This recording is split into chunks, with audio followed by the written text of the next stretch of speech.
This program features live coverage of an African safari and may include animal kills and carcasses. Viewer discretion is advised. Good afternoon, everybody. Welcome on board this afternoon sunset safari. We're hoping we will get a sunset later. There is a bit of cloud around, but we have found tracks of what I believe to be the Telemati Pride has come back onto Djuma, into the heart of Djuma. There was a bit of rain between the drives, and they were hunting in the rain. That's what they do. That's what they do. So what we're going to do is we're going to pick up on these tracks. We're following them now. Tristan is out and about. He wanted to follow up on the lions. So Tristan is out with myself. Tess is out in Ngala. She's looking to follow up on a leopard. Moritz in Tswalo Kalahari is looking to follow up on some wild dogs. And we have JP out in Pridelands. We don't have and Beyond Pinder this afternoon, but we are very excited to welcome on board your live African safari.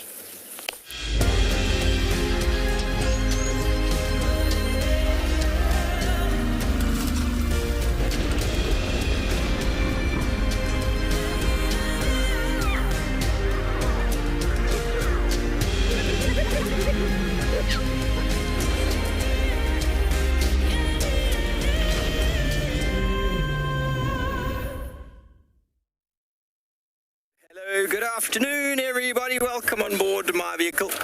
My name is indeed Steve Holtbridge, and I'm joined by Port on camera, and we are excited as always to have you with us. Now, if you have any questions or comments, please send them through to #WildEarth on Twitter. Throw them in on the YouTube chat stream. And if you're under 18, get your parents or guardians to send through an email to kidssquestions@wildearth.tv. Now, it is a wonderful afternoon, 26 degrees Celsius, 78 degrees Fahrenheit. And if you have not done so already, please go over to the website, register, go over to the chat page where you can start to send through your questions directly there. So the Telematis, we tracked them this morning. They were in Djuma. They went out. It started raining. They've come back. I will find a nice little patch here where there's some tracks for you to see, but it's not very clear right now. They're all over the place, but there's some quite muddy patches here where they've... Oh, there we go. Just on the left on the floor. Can you see it, Paul? That is a lion track. Can you see it? Just there on the floor. Lion track in the muddy ground. There we go.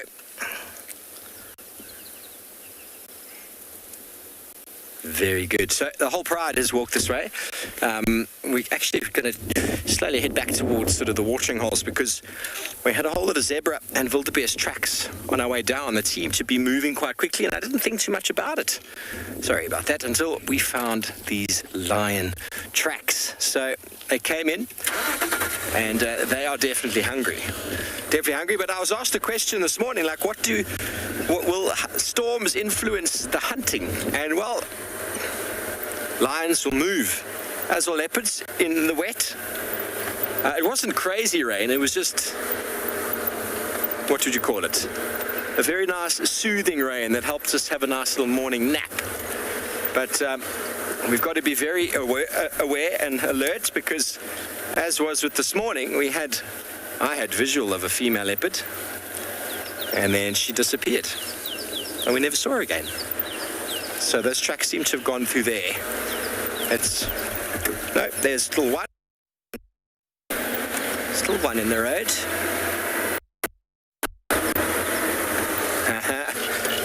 Bobby, it excites you when we start with some promising tracks. Well, I can tell you, Bobby, it excites me too. Now, I think they've gone through there. That'll come out on Twin Dams Road, and so we know that these are fresh, everybody. Do you know why? Because we knew where the lions were this morning, and they're on top of the rain or in the rain. So that gives you an indication. If they walked a little bit after the rain, still a couple of them in the road here. It starts to get quite difficult after the rain because the ground gets hard, but while it's still wet, they leave a very nice muddy print. As I'm sure many of you have stepped outside of your house after some rain and you just slip and slide.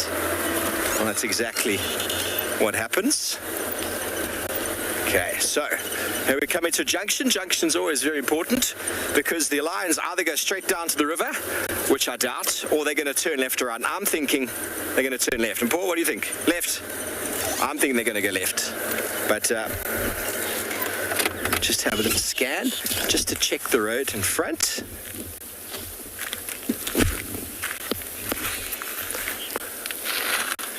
Giraffe Girl, yes, they only were off Djuma this morning for a few minutes, it seems. So they're heading straight up Twin Dams Road towards the dam. I've actually got a very strong feeling. Dam cameras, are you paying attention to the dam cam? Are there lions sitting in front of the dam?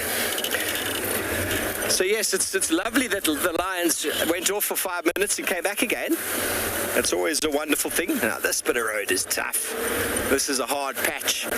But it's unlikely they would have walked into the grass unless they saw something worth hunting. So you can zoom along on these patches until you find a soft patch where you can see the tracks in the sand like that. And if you've got one, you've very likely got quite a few of them. So my plan was to send us over to Chitwa to go follow up on the wild dogs and maybe see if we could find Thandi. Tristan was to find the lions, so I'm sure he's going to be excited to know that the tracks are here. So hopefully he's just around the corner trying to pick up on them himself.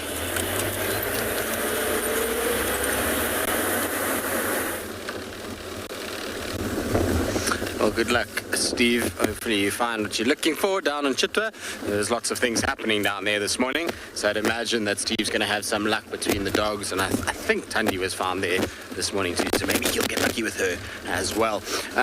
My name is Tristan, for those of you that don't know. On camera I've got Theo this afternoon, and we're just bumbling at the moment, just taking in the kind of beautiful afternoon that we're having, considering all of this hype about the storm, which seems to be reducing quite quickly now. It's not as bad as everyone thought it might be to start with. We'll see, obviously, how it goes. But just enjoying the kind of beautiful weather before apparently it's going to rain all night and tomorrow. So let's just bumble and, hello, impalas. And so, yeah, the plan is probably just to kind of see what we can find. I'm just checking the western side of Djuma at the moment. I don't know why as we left camp, I just had this feeling to come this way in case Hukamuri or Shitulu was around. I don't know why I had that feeling. I just did. So I'm just checking here a little bit just to see if I can see anything after the rain that we had during the day today. And if not, then I'll go to where I last saw Tlalamba and start kind of scratching there a little bit later. You can see a lot of these impalas while they are in the sun. A lot of them are also seeking shade. And that's because the sun really has come out in the last, I would say, half an hour. And it's baking hot right now. It's when the sun is, not behind any clouds, it's got a searing heat to it. And so you'll find these guys are all going to try and push into some shade when the sun's out. As soon as it goes behind clouds, then they'll come out again. And we'll be able to kind of see them on these open clearings. But one thing I always try and tell every single guest that I've guided is that spending time with these guys is vitally important for a number of reasons. One is that impalas are incredibly beautiful animals in their own right and highly underappreciated. They have a huge ecological role within these systems. They are animals that are shaping this environment. They are allowing for all kinds of things to take place around them. So without them, this environment would be much poorer in many respects, and it wouldn't be able to support the diversity and numbers of predators that we see. So that's one kind of part of it. The other part of it is that these guys are often something that's going to lead you to other things. They occur in more open clearing areas in late afternoon, early mornings, and that always can give you a chance of seeing things like wildebeest, zebra, and all of those animals that congregate in those areas.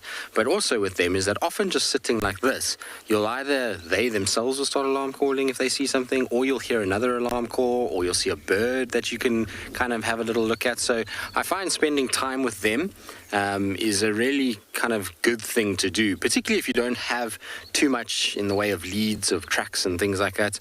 Sometimes just going from impala herd to impala herd and just watching them go about their business is a really good sort of technique in order to find what you're looking for.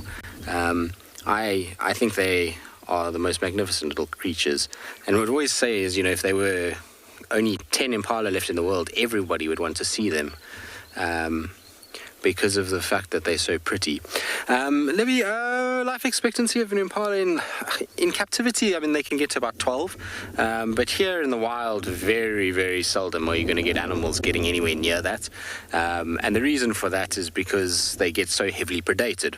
In this reserve that we're in at the moment, I mean, these guys have a lot to deal with. They've got wild dogs, lions, a very high density of leopard, cheetah, hyenas. So there's just a lot going on. Pythons eat them. Martial eagles have been known to take them. So they have a tough time. It's not easy to survive in these areas.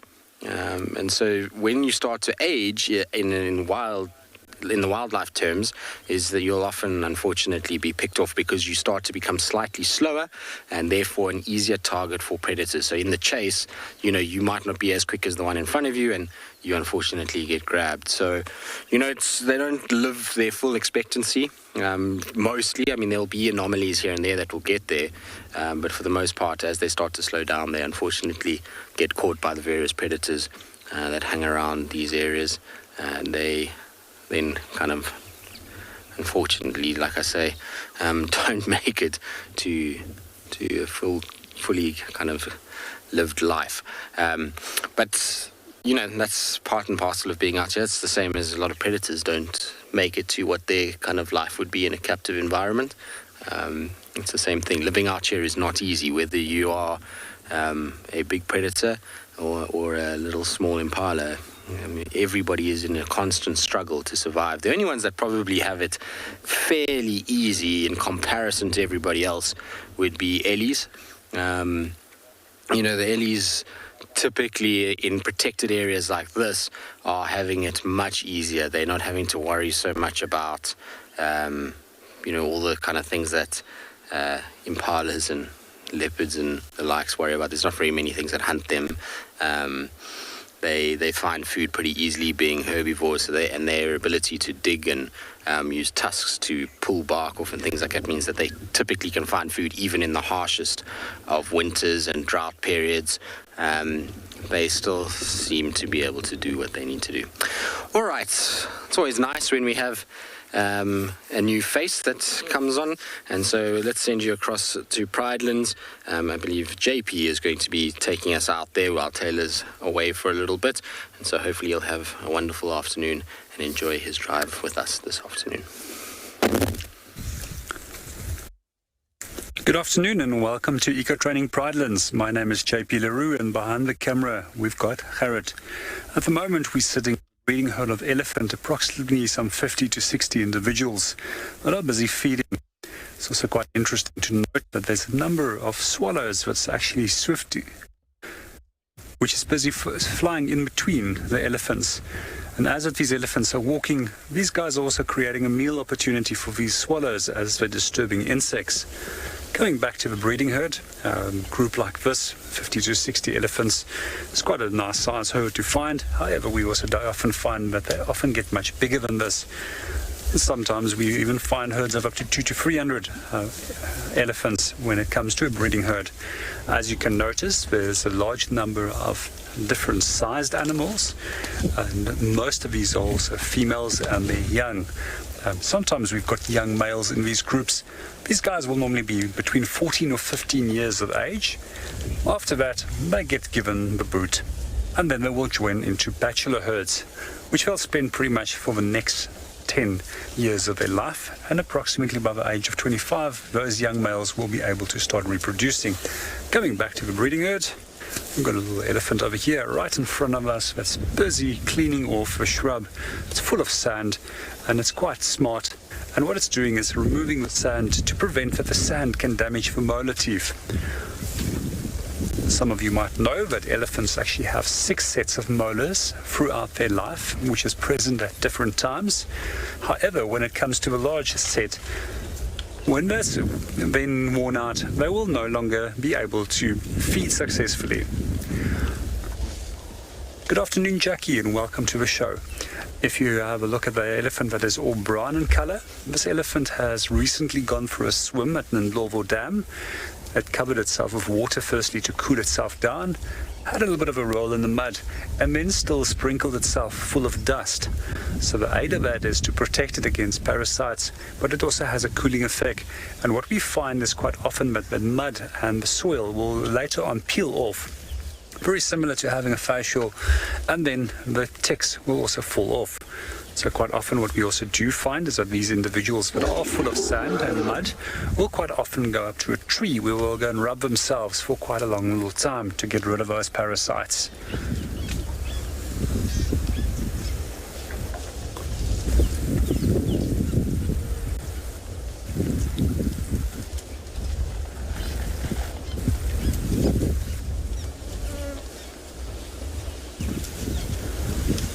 So one of the characteristics that we normally look at when it comes to elephants, and my favorite thing about elephants, and good afternoon Gemma and welcome to the show, my favorite thing about elephants is the social interactions which they display, and quite often they display some characteristics which are almost human-like in nature. And for me to watch elephants swimming, that's probably the most beautiful thing to watch about elephants. And it really gets me excited to see elephants in the water, just playing around, individuals that's wrestling, some individuals that's pouring water over them, others that are just having a swim, and then some of them just having a drink.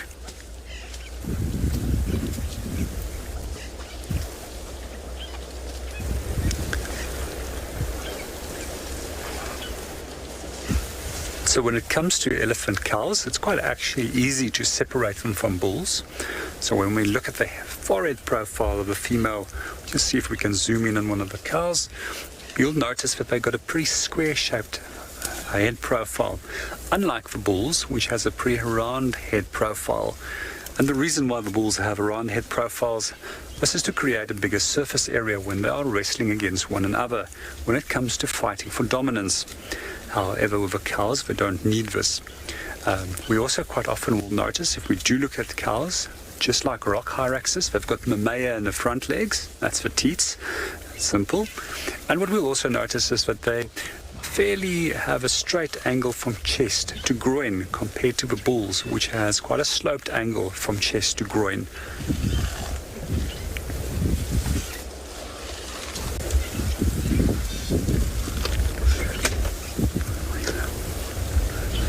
One of the cows right in front of us, you'll notice that there's a secretion coming from the side of the gland that's directly behind the ears.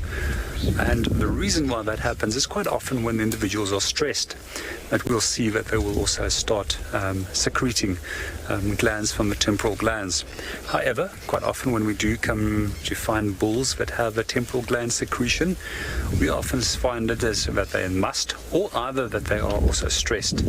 So at the moment, I'm not quite sure what is stressed her, but sometimes it's diet, sometimes, although at the moment there's so much green grass, which is a incredibly good, rich source of food for them, and there's a more than sufficient water for them as well.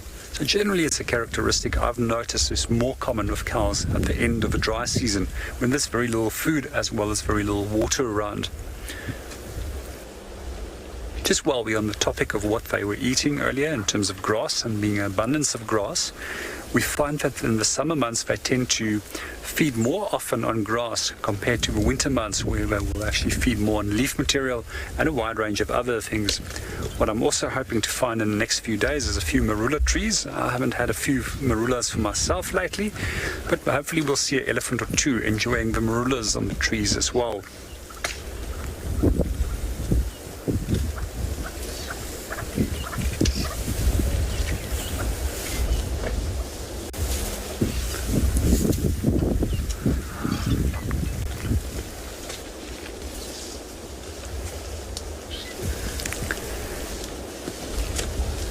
Good afternoon, Dominique, and welcome to the show. Yes, sometimes it becomes so big that they spread it out all over the area. It's been quite a while for me since I've seen such a good big group. However, I normally always look around and I look at the behavior of individuals to see what they are doing. But I'm also quite clever about how I position myself, always making sure that there's a sufficient escape route for me in case that I can't keep an eye on all individuals.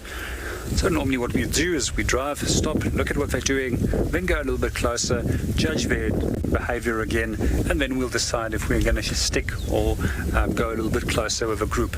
Or alternatively, if we do have elephants that are in big groups, which can be tricky, where their behavior is of such a nature where they're aggressive, we rather move off and we can find another breeding herd, or we provide them with a little bit more distance. It's actually very important to provide them with a fair amount of personal space as well as distance so they have their own escape routes. A few years ago, I was busy watching a group of 22 lions, and the next moment there was 180 elephants in a breeding herd that approached. The next moment, they detected these lions by scent, and we had a little charge of a group of 180 chasing a group of lions over several kilometers.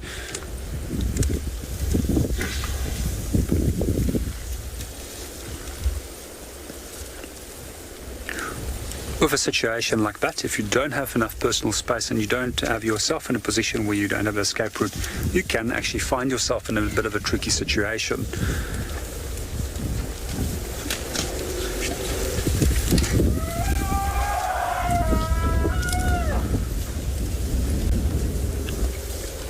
So coming back onto a question about earlier, one of the other things that absolutely fascinate me about elephants is watching how they feed, especially how they use their trunks.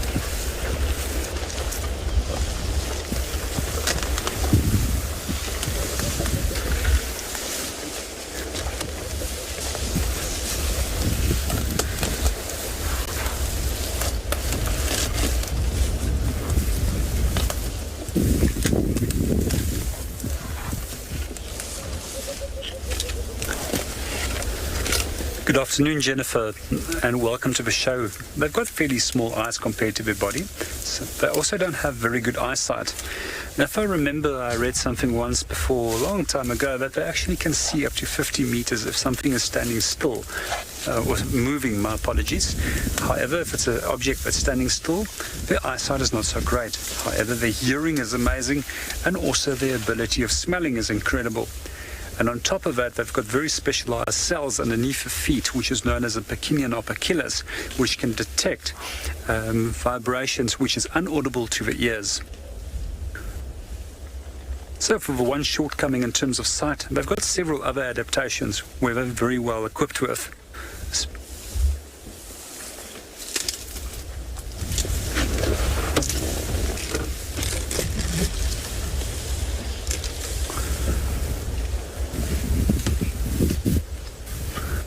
We're going to continue towards Ndlovu Dam and go and see what we can go and find. We'll be back shortly.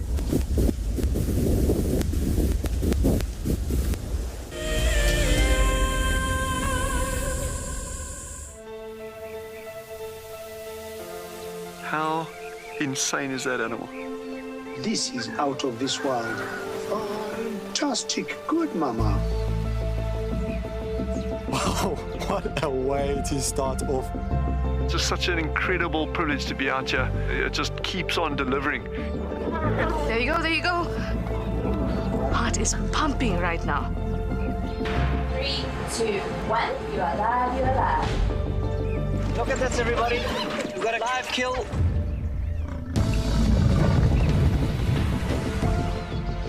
The croc's holding the tail. It's holding tight. Lucky wildebeest. There's nowhere to go.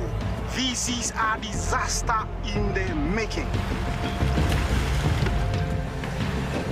Something that I have never seen before in my entire life that you are now watching live. My heart is in my mouth, everybody. Look at this. It's gonna make it. It's going, it's going.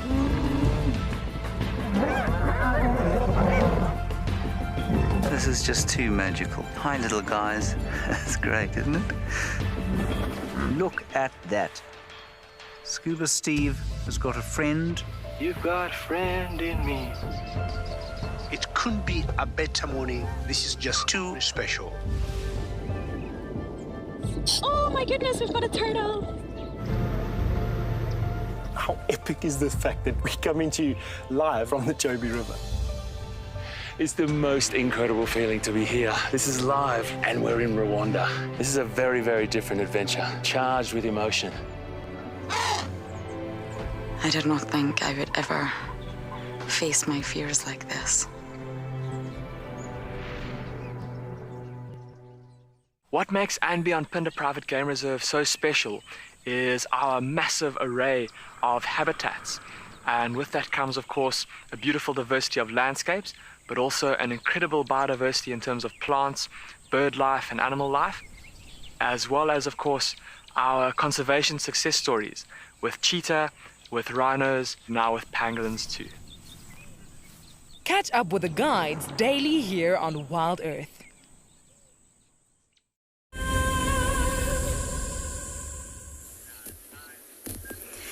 A very sunny and warm good afternoon from and beyond Ngala. I'm sitting here with a big breeding herd of buffaloes, and this old bull is doing a Flehmen grimace, and he's been standing in this position for ages. He sniffs the ground, maybe where one of the females has urinated, and then he does that Flehmen grimace where he almost looks like he's smiling at the camera, and he's testing the urine through his mouth to see what cycle she's in. My name is Tessa. I'm going to be your guide this afternoon at And Beyond Ngala. Behind the camera we have Sebastian. And this afternoon we're going to be spending a little bit of time with these buffaloes while they sit here. They seem to have settled down for the day. And it's actually quite strange. We can see where they've been lying in the grass. It's almost like they can tell that that weather is coming. And so they've been here consistently throughout the morning. And that's very unusual because normally buffaloes would be moving during the day and feeding. And instead it looks like they've been lying here ruminating, just chewing the cud and hunkering down for the weather that is coming. So a few of them, like this particular male, have been checking us out just to make sure of what we're doing. You can see he's sniffing, look how those nostrils are moving. And he's just checking to make sure that there's no danger here. But you can see quite a few of the herd are actually still lying down. There's a bit of a dominance issue going on between a few, and every now and then we hear a grunt.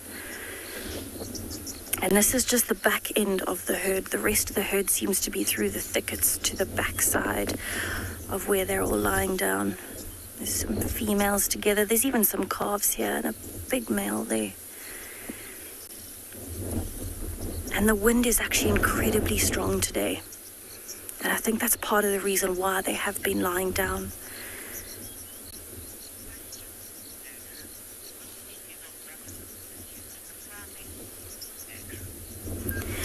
Andrew, here in South Africa, it would depend on the type of farming you're referring to. Usually when people have buffaloes for farming in South Africa, it would be this species, which is the Cape buffalo. But that kind of farming might be for buffalo meat, but a lot of the time it might also be for the hunting safaris industry, as the Cape buffalo is one of the big five and it is considered a trophy species. So it might be this species that you're referring to. It is the only species we get in South Africa, the Cape buffalo. Personally, I think they look much better out here.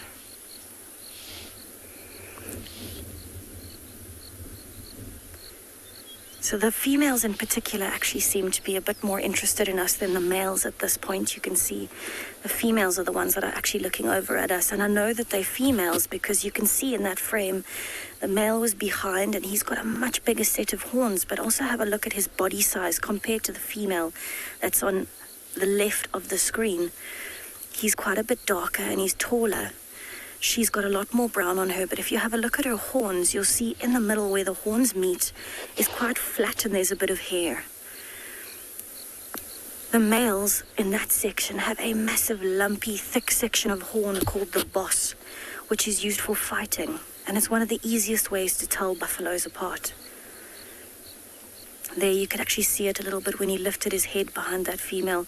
What might be happening here is possibly she wants to, or is getting ready to mate, and that's why he's so close behind her. Maybe that's why he was testing the urine on the ground. And why he's staying so close to her. You can actually see he's right behind her, and a few times he's rubbed his chin on her back. There he is. You can see that boss now. That big lumpy section in the middle of his horns where they meet is called the boss. But you can see with that grass in front of him as well how strong the wind is. Every now and then it just looks like a breeze.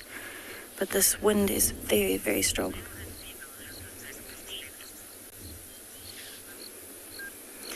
Haddison, no. So the males and females, the outside shape of the horn is the same where it curls up on the edges, but the males tend to have a lot bigger horns, and you can see that section in the middle. There's a female on the left and a male on the right. That section in the middle is what tells them apart. Can you see the lumpy part on the top of the buffalo on the right? That's his boss. Where the one on the left is quite flat and there's hair in the middle, that's the female. There you can see the hair in the middle. And you can also see her horns are a lot narrower, they're a lot thinner. Where if you look at his, they've got very deep curls that are very thick. And he's got an oxpecker on his head. Trying to shake it off. So that part of the horn that the oxpecker, that bird is on, is used for fighting in the males, because they'll have a very dominance hierarchy. And the females actually have one as well. It's one of the few species where the males and females within the herd will have their own dominance hierarchy. And that determines where they feed and where they sleep in the herd. So these buffaloes are definitely keeping a lookout for big cats this afternoon. And speaking of, I'm going to sit here with them for a little longer and send you over to Steve with some of his big cats.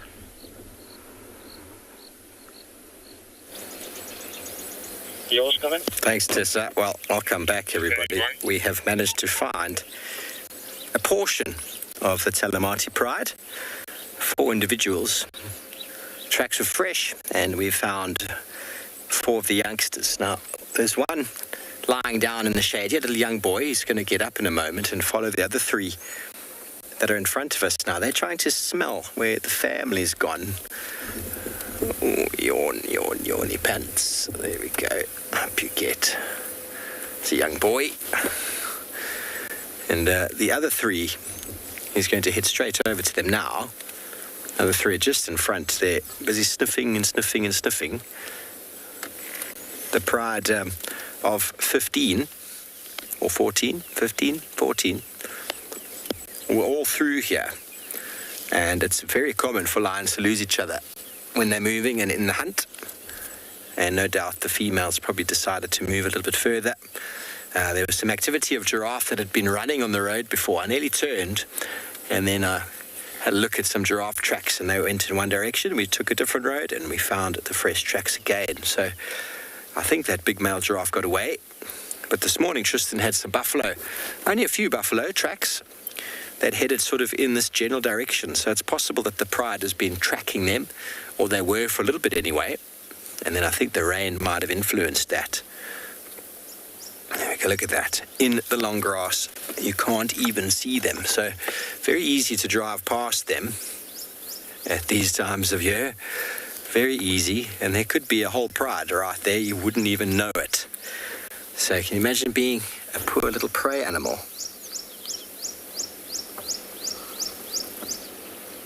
Well, always feels good when you pick up tracks of animals and find them. Definitely is one of those things, the first time you do it is really awesome, and it never really gets old.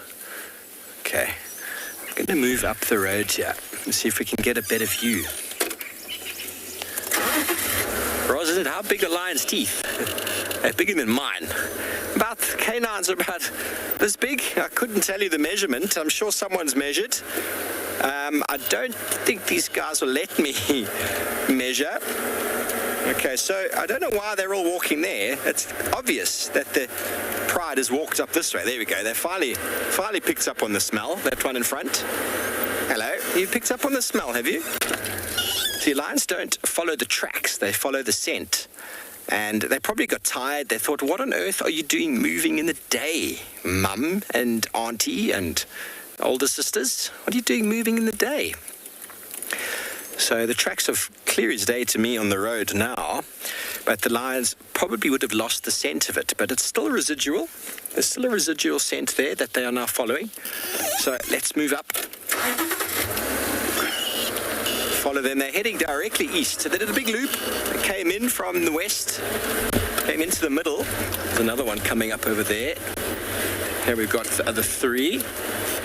I've no doubt we will find the rest of them soon, and I wish I could track like this. I wish I could find lions and leopards with my nostrils. I've followed young male lion, tracking his family for kilometers and finding them over rocks. Ross, dominant males come and go in prides, and they're very, very commonly found, especially when the cubs are young. And then when it's breeding time, as soon as the cubs reach a certain age, it's possible that the dominant male just gets left behind, or he moves on to another pride. He can't be with all the ladies at the same time, but he often spends a fair amount of time with one pride at a time. So when the females come into estrus, I can guarantee you he'll be in close attendance. Now, Darkmane is a big male lion of the Avoca pride. He's been with this pride for the last year and a half, I think, non-stop. I've seen this pride now 2 times. Oh, hello. Here comes the other boy. 2 times or so in the last few days, and he hasn't been with them. So I don't know where he is. He's probably gone off to search for some females. There was a pride called in Manuleti this morning, not far from Sydney's Dam. Maybe they're a breeding pride, I don't know. It's possible he's with them. They don't spend all their time with one pride, but they will for a period of time, especially when the females are in estrus. And then if he wants to secure the lineage, okay, he's feeling like he's being left behind. See that walk he's doing now? That is the fast walk when we look at lion tracks. We see them walking quickly. That is the walk that they can eat the ground. See, now he's losing them. He's like, where have they gone? Let's move up. Let's follow them, shall we? Just give an update on the radio because someone's joining us.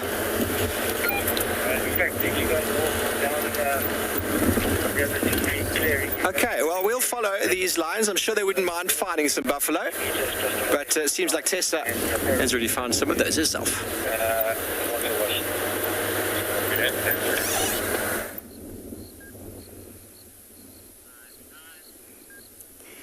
So I am still with my breeding herd of buffaloes here at Anbiondongala, and that particular female has an oxpecker trying to climb up her nostril.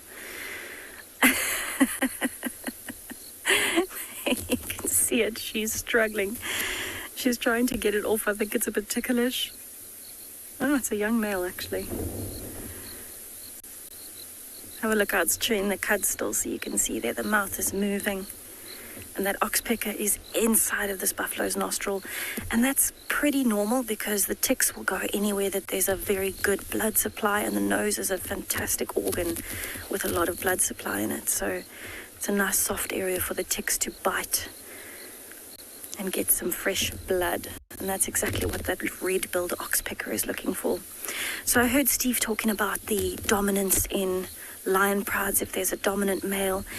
And that is actually something that you can apply to buffalo herds. So you'll have dominant males and dominant females within a buffalo herd. Each gender has their own dominance hierarchy, almost like a ladder. And so you'll have the most dominant male and those following him, and then you also have the most dominant female and those following after her. And what this does in buffaloes is it gives the dominant males a chance to mate with more females, and the other males that are lower rank will then move around the herd and they protect the herd from all sides. Where with the females, what it actually means is something a little different. The females that are most dominant in a buffalo herd will walk towards the front of the herd, so they get the nice fresh grass that has not been trampled on, that there's no fresh poop on, those kinds of things. And their babies are also better protected because they're closer to the front of the herd, and things like those lines of Steves would be coming from behind, not from the front of buffalo usually. So the least dominant buffaloes would be towards the back of the herd as they're moving, so that they are more in danger of being exposed to the lions. It's also a really good advantage for when they want to sleep. The most dominant buffaloes would be towards the middle of the herd when they're sleeping, so that the moms and calves are protected, while the least dominant ones are on the outskirts where they're more susceptible to cold, but also to predators. So there's definitely a dominance hierarchy here, and you will have one more dominant male than the others usually. She's trying to mate.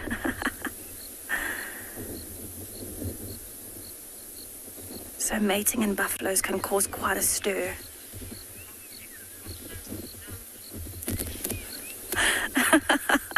Enlightenment, yes, oxpeckers can be very nosy, it seems. They also tend to go for the ears, and that tends to freak me out a little bit when I see an oxpecker disappear entirely into a buffalo or a rhino's ear. We've definitely got some interesting dynamics going on here today. There is a female that must be ready to mate, and that male is following her around non-stop, and he keeps trying to mount her.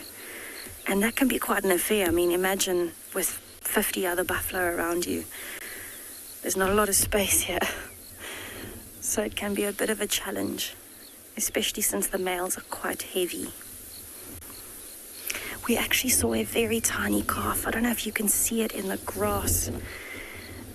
All I can see is some ears flicking in the grass there. It's a very young buffalo calf. And actually, when I tried to stand up just now, it was still a little bit wobbly. It's not wet, so it probably wasn't born today, but it was born very recently. And it's still a little bit wobbly and unsure of what to do. It's actually the first little calf I've seen in this herd. And you can see how long that grass is, because all you can see of that little calf is its ears, basically.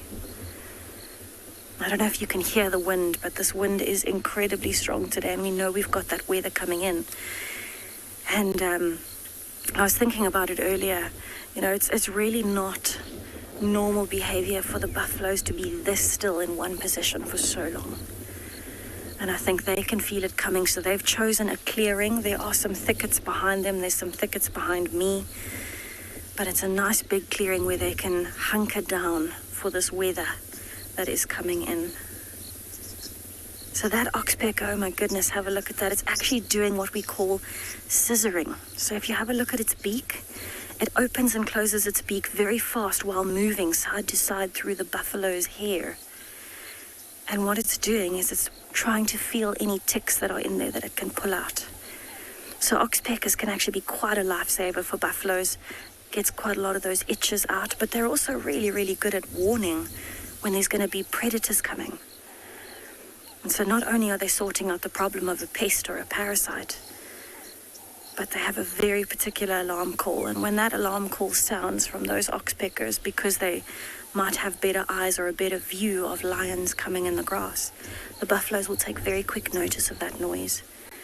So they tolerate these oxpeckers quite a lot, even if they are nosy and decide to go into all the cavities that they shouldn't.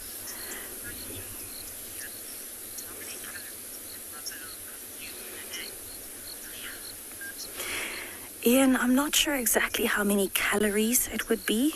I think it would depend on the area that they're in and the type of grass that they would be eating.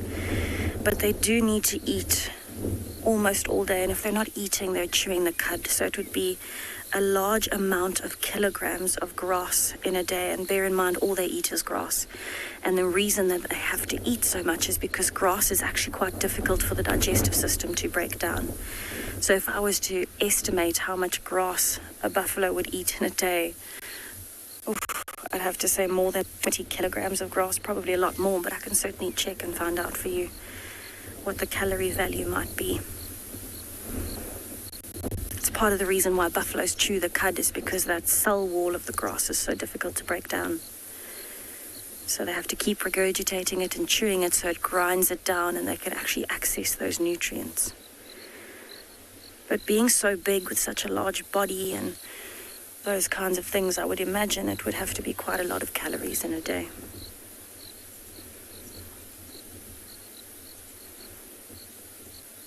It's very interesting. It's still only a few of the females that occasionally turn to watch us. The males are very relaxed. The calves are quite relaxed as well.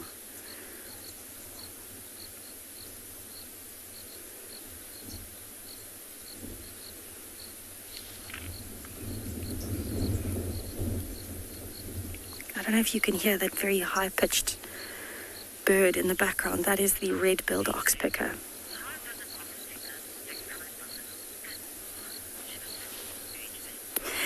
Jennifer, 8 years old. That is a fantastic question. How does an oxpecker stick to a buffalo's skin? So buffalo have a lot of hair on their coat.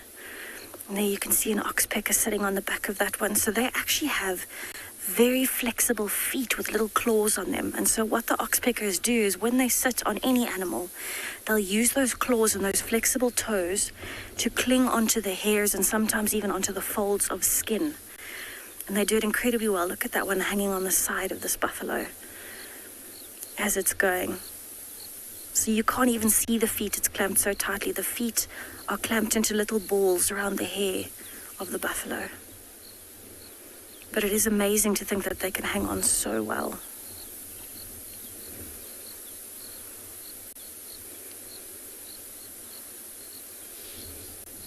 It really is very beautiful out today. We've got a lot of cloud cover coming in now. And the oxpeckers are actually very active. There's a lot. And a Crested Franklin that got a fright from the buffaloes.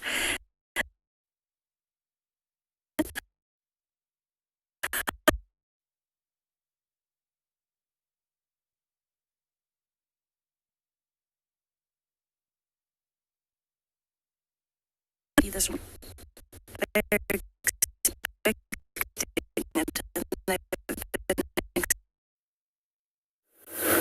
Sorry about the technical. Hello, everybody. Sorry about that. Technical issues. We are trying to follow our young lions, and the vegetation is unbelievable. We lost him within about 30 seconds? 30 seconds is about right.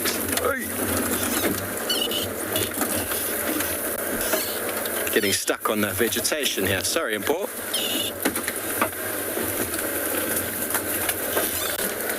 We've got a bush trying to fight back.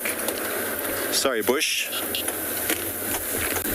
It is very, very dense vegetation, everybody.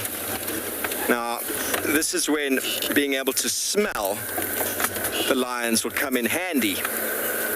But unfortunately, I haven't developed, watch out, this one's a buffalo thorn. Haven't developed the faculty yet to find lions with my nose. So we've just tried to go a little bit deeper and hopefully be lucky. I was mocking them before for not seeing their family's tracks, and I got my own back immediately. We lost them within a couple of minutes, so that is the way it works. How Tristan was able to stay with Kalamba this morning is remarkable. We had 4 lions to follow and we lost them. So this is a very interesting block. The grass is not only hiding the lions, it's also hiding big stumps. It's remarkable, the recovery. And this vegetation is going to encourage buffaloes to come through, which will be quite something. We should have lots of buffalo coming through this year. But I'm going to give it a couple more minutes trying to follow and see if we can find them. Otherwise, we're going to have to get back on the road and go do something else. But in the meantime, Tristan, who was giving me a hand for a moment, is headed on towards the south. Let's go see what his plans are.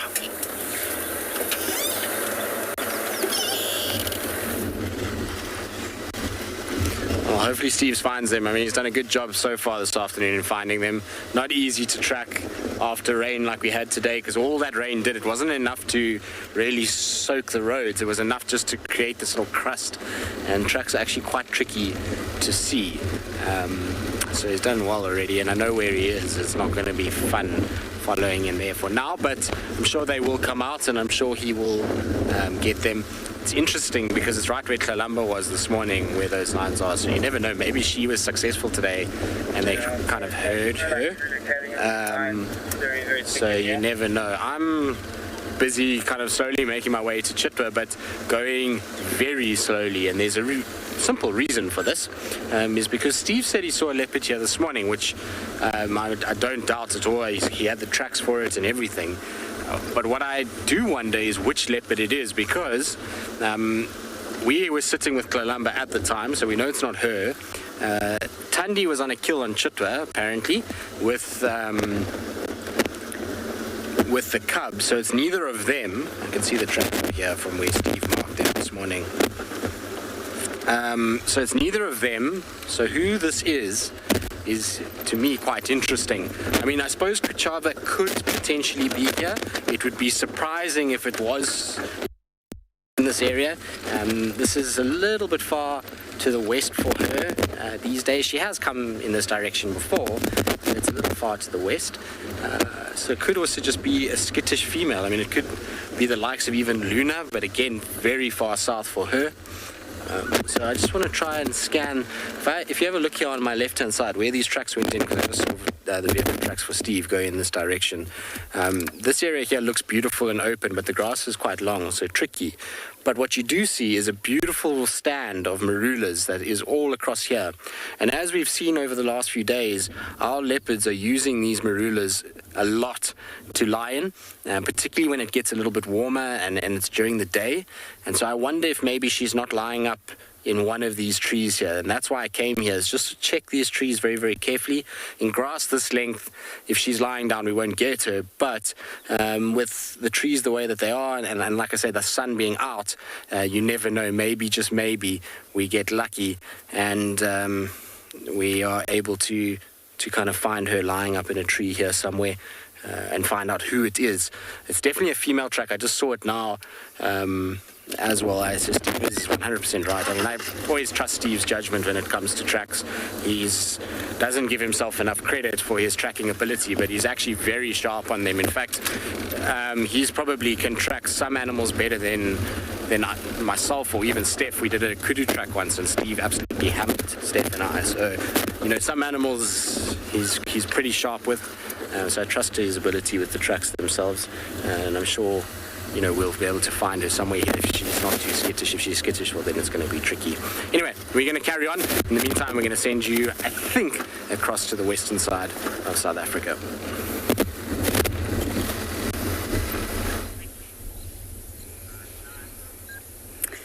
So I think we're having a few technical issues here at Beyond Ngala with the storm rolling in. I'm sorry I had a freeze just now, but we are back with this big herd of buffaloes. And a few of them are starting to kind of come closer together again, as though they're going to lie down and wait for the storm coming in. And quite a few are already lying down together in a group. And you can see the sun has started coming out a little bit. There's a beautiful golden color added to their coats now. But it won't last long. We've got more cloud than blue sky, and there is that tiny little calf. Hardly even looks like a buffalo yet.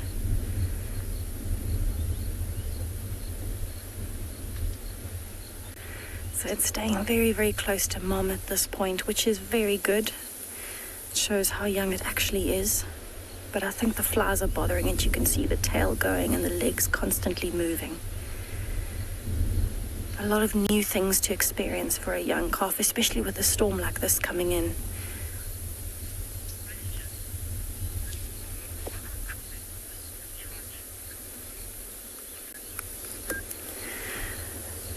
A buffalo might charge at someone if it feels threatened. So that's not particularly common in a herd like this. A herd's priority is always to protect the calves. And so for them, it's much easier to avoid a conflict, avoid any potential chance of getting injured and run away. The buffaloes that are more likely to charge would be the old males, the things that we call dagger boys, those ones that are on their own or have left the herd. They might be old, they might be injured, maybe they have arthritis, they're slowing down a bit. They are the ones that are more likely to charge at a vehicle. They are more potentially dangerous. And it's not that it's going to be a common thing that buffaloes would charge. It's more if they're feeling cornered or threatened. And that usually happens more from things like injuries with fighting or old hunting injuries as well. So in this situation, there is very, very little chance that a buffalo would charge at the vehicle. Any animal, the main priority is to preserve themselves, hope that they don't get injured, and protect their babies. And so any animal will only be provoked to attack if it feels threatened. Oxpecker on the head. You can actually see how long the hair is on that buffalo on the back of its neck there. So those are those hairs that the little oxpeckers grip onto. And actually now that the sun's come out a bit more, the buffalo are looking a lot more active. I think they might be starting to get a little bit warmer. The sun is heating them, and so they might be considering looking for some shade until the sun passes. And I don't think it will be long until the cloud cover covers the sun again. So what's also interesting is just with the sun coming out now, there are a lot more flies and insects that I can hear out at the moment. And I think that's also bothering the buffaloes, things like flies around the eyes, nose and ears. And even under the tail, anywhere that there's a bit of moisture, that's exactly where the flies are going to go, even any injuries.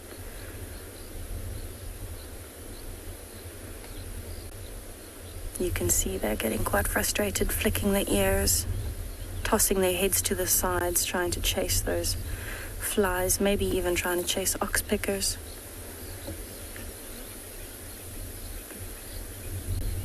There are some very big buffaloes in this herd. Oh my goodness. That female got a bit frustrated with the calf and actually tossed it to the side with her horn in her head. You can see the calf is looking a bit sheepish at the moment. I think it might be in a little bit of shock. Not quite sure what happened. The older one is actually checking on it. That's very sweet.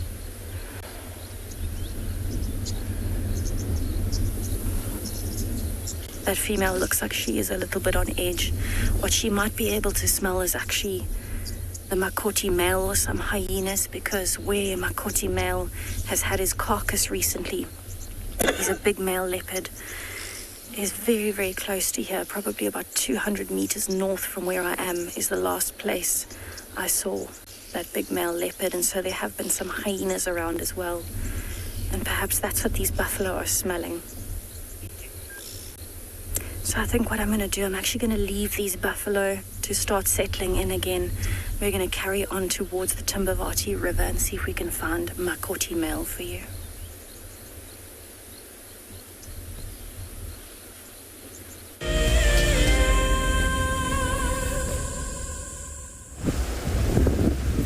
Good afternoon and welcome back to Eco Training Pridelands. We're currently viewing an elephant by the name of Esselweni, which is one of the stars of this area. He's a big tusker, a fairly big tusker, and at the moment he's in must. So quite often what we can see is that he's dribbling urine between his legs. We can also see that the inside of the legs is stained with urine. Quite often that obtains a greenish sheen or coloration. Also on the side of the temporal glands, we can also notice that he's also having temporal secretions that has been excreted from the temporal gland when they are in full must. So the word must we often use for describing this condition, and it means irritable in Hindi language. Although this guy is incredibly relaxed, he's just going to come closer to us. We're just going to stand very still. He's going to most likely just move right past us. Hello boy, how are you? How are you? Thank you for showing yourself. You're probably one of the most beautiful elephant bulls in this area. and we are very privileged to see you. And we are very thankful that you've got such a beautiful temperament. Thank you, my friend. Unfortunately, going to lose him. So let's see if we can find him again. Okay, he's just moving out of our sight. So just to come back to him, we actually found him on the other side of a dam, and we had to come onto this side to come and view him, as there was no access on the opposite side, and we really, really great to find him.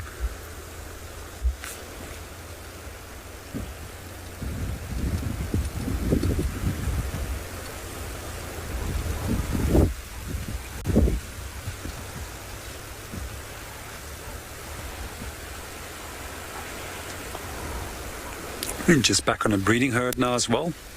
Seems as if all of them is moving away from the water.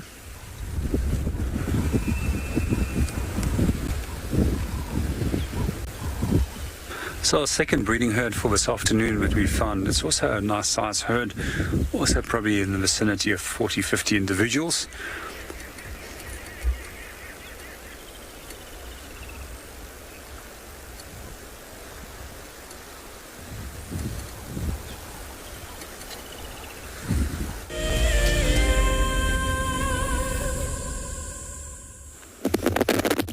See, sometimes it's not just about the big things, there's also little things that occur with the big things, and that is a very cool shot of the dragonfly that is backed by a wrinkly skin of a massive elephant. And talk about big versus small.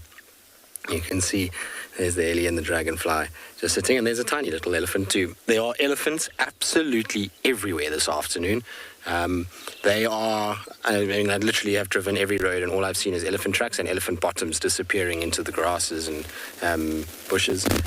Came down towards Chitwa, and I think there's about 4 herds just on Gari Main alone, all kind of moving into Torchwood and kind of just milling about. So it's elephant season at the moment.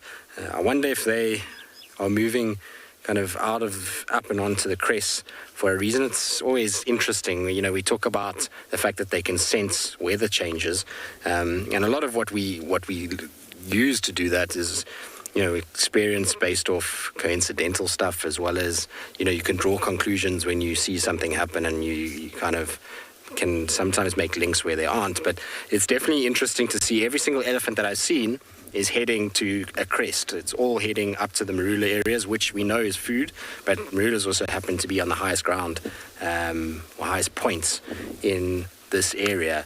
And so that's going to make a perfect place for these guys to hang out if they're wanting to stay out of the really wet weather. I hope the storm doesn't actually disappoint in some respects. We've been going on and on about it. So my hopes it's not going to just be a complete letdown in some ways, but in other ways I'm also not really looking forward to being pelted by rain for the next 4 days. Oh, hello. Little one is trumpeting at us. All right, let's carry on, because our Ellies are drifting into the thickets. I'm sure we'll bump some more at some point. Daniel, elephants use their tails for fly swatting mostly, and for indication of emotion. So when I say indication of emotion, you're going to find that an elephant's tail will be dead straight when it's irritated and upset, or it's been panicked by something, and it'll kind of stick out. So they can use that to see each other's body language and understand, okay, there's a problem, or, you know, we need to figure out what's in amongst us. So they use that a lot for those reasons, but then also it's a very good fly swatter. That tufted tail at the end, it just flips and it kind of hits the rump area where the trunk can't reach. Where the trunk sort of extends to and the tail tip, when it comes forward, extends to, they basically touch in the middle of the body. And so the elephant has got its entire body covered by a swinging tail or a moving trunk, and therefore can keep biting flies and various other pests and parasites off of their body, and take it nice and easy. They don't have to stress too much about being bothered by those various animals or parasites. Scanning every single tree and termite mound just in case this leopard is around. And, you know, if it is a skittish leopard, we're going to have to be kind of quite good about spotting it and then stopping, because often when a leopard is in a tree and you spot it and it is skittish, it'll come bombing down if it feels kind of threatened. But if you stop far away enough that it doesn't feel like you've seen it, then they often just stay there and you can kind of get an initial look at them, and then from there you can slowly decrease the distance. I actually had an amazing sighting of a young male leopard on Buffelshoek recently. I had guests and we were driving in the morning, and our guide that was with us spotted this leopard sitting in this marula tree with a kill.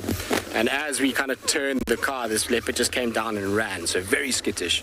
And we went back in the afternoon and sat in the pouring rain for probably about, I would say about 45 minutes, just in the rain. No sign of this leopard anywhere.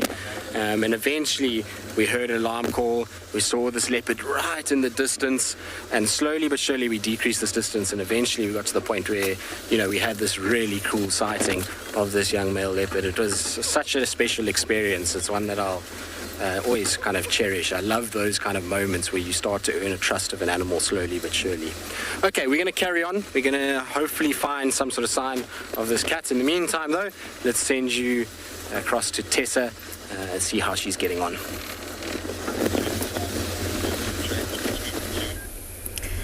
So we have found a very nervous-looking bachelor herd of impalas here at Anbiondongala. And I think, again, it's the weather. There's a very strong wind and it's overcast. It's actually cooling down very quickly now. And what we've noticed is they have a lot of energy and they're a bit nervous. And so what they're doing is they've been giving each other frights and chasing each other around. And you can see this young male, the front of the screen, is staring intently at us. He's just walked out of the bushes and noticed us. Where some of the larger ones behind, you can see one chewing right in the background. Some of the larger ones are just looking around, making sure that there is nothing coming. But unfortunately for these impalas today, this kind of weather is the perfect hunting weather for the predators. But you can see how nervous they are. Any little movements, any breaking twig, or even another one that might jump around, is giving all of them a fright.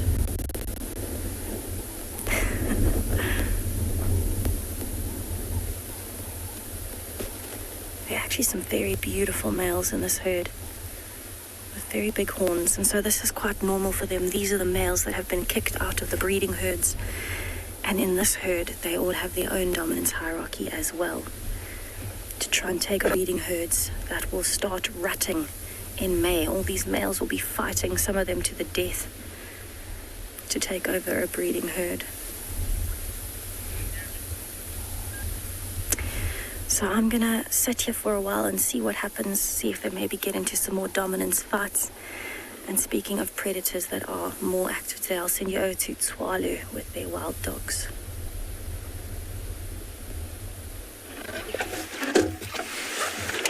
Good afternoon, everyone. It is a very warm afternoon here at Tswalu Kalahari. We actually had to spend quite a bit of time now trying to track these guys, and luckily found them. But we spent about an hour walking on their tracks. By the way, guys, good afternoon. My name is Moritz. Behind the camera, we've got Craig. And so, yeah, the plan is to, well, the plan, as you guys have heard, is to follow these dogs again this afternoon. We had the tracking team come out this morning and try and locate the dogs, which they did, luckily. And so came to the waterhole where they left them, but as we drove in, there was quite a bit of activity, you know, from Gemsbok and roan antelope and all of those things. So we knew they weren't around anymore. But luckily, after a bit of walking around the dam and so on, picked up on their tracks and followed that for a little bit and managed to locate on these guys. They are not too much in the mood to be out in the open currently, as you can imagine, with it being so warm. Also don't necessarily want the vehicle too close to them at the moment. You can see there's one standing up now. But, you know, we're sitting about 30 meters away from them, and that seems to be fine for them. So now that we've found them, luckily we can wait here and see, you know, well, I've seen it just now when they were moving around a little bit and so on. And also the trackers told me this morning that when they found the dogs, they could see that they hadn't eaten yet. So with them being still hungry, I'm hoping that they'll look to hunt this afternoon and be successful. We had that near miss or near kill yesterday afternoon with a steenbok, but today is a new opportunity to be able to follow them and see how they operate when they are looking to hunt, which they have to do this afternoon. This is the waterhole which we are close to is a great waterhole for warthog, which is at the moment their favored species of prey, with them being a relatively small pack. So with that being the case, I'm hoping that one will come in, well, even more than one, and that they'll be successful with at least one of the warthogs, or something like a steenbok or something like that. So, great news that we could find them. And I'm very sure that we are going to have a very action-packed afternoon again.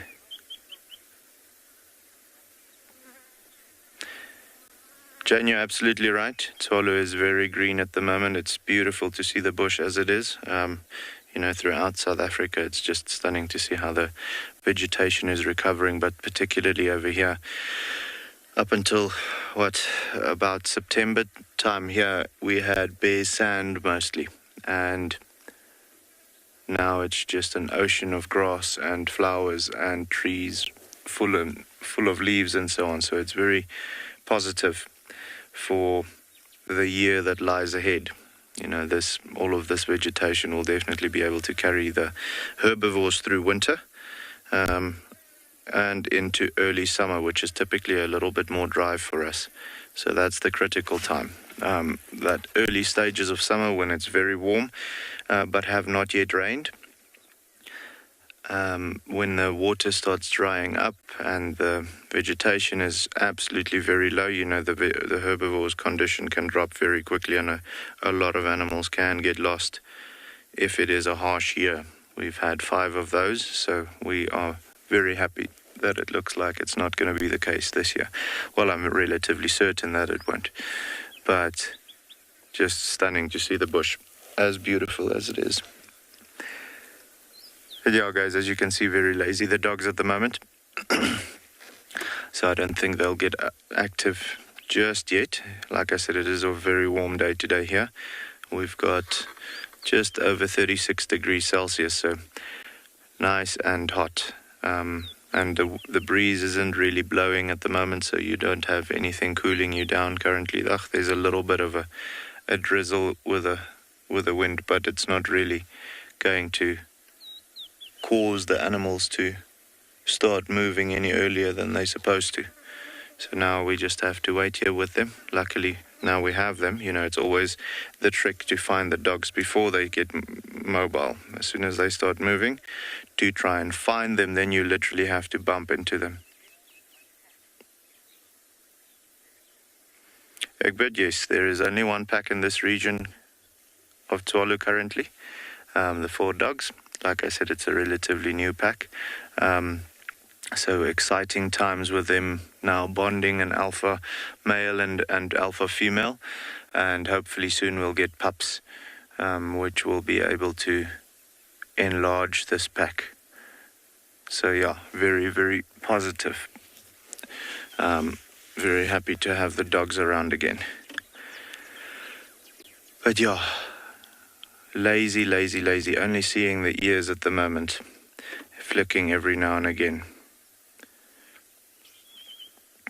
And it makes, even though it is for the dogs a little bit easier to travel when it's warmer, it makes absolute sense for them to not be traveling currently, just because with it being so severely hot, even they are going to burn unnecessary energy that at the moment, because they haven't eaten for, that we know of, at least maybe 3 days. If they have eaten, it was something small. But yeah, it is very important for them to save as much energy as possible. So yeah, guys, we're gonna stick with them for a little bit, see when they get active. As soon as they do, we'll come show you guys. But for the meantime, we're gonna send you over to Tessa, okay?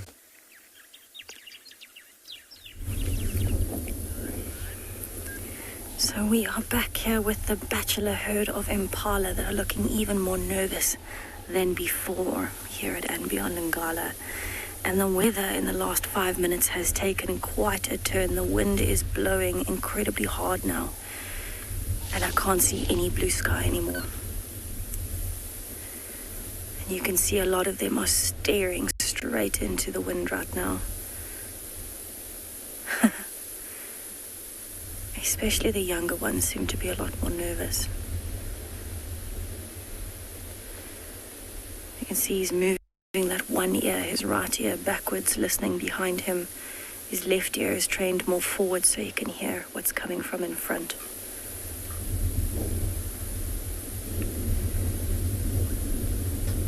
And he's a bit young to be part of the dominance displays that you would find in this herd. But the impala to the left is definitely one of the bigger ones in this bachelor herd, and he might be one of those that might chase the others around. You can even see the different eyes there. He's got an itch behind his horn. And on his leg, or his nose, either way. So you can see the flies are bothering them as well, flicking of the ears on all three of those impalas. And their tails, even the impalas in the background. He's actually got a spot behind his head there. I wonder what that's from. Maybe from scratching. And now he's grooming himself.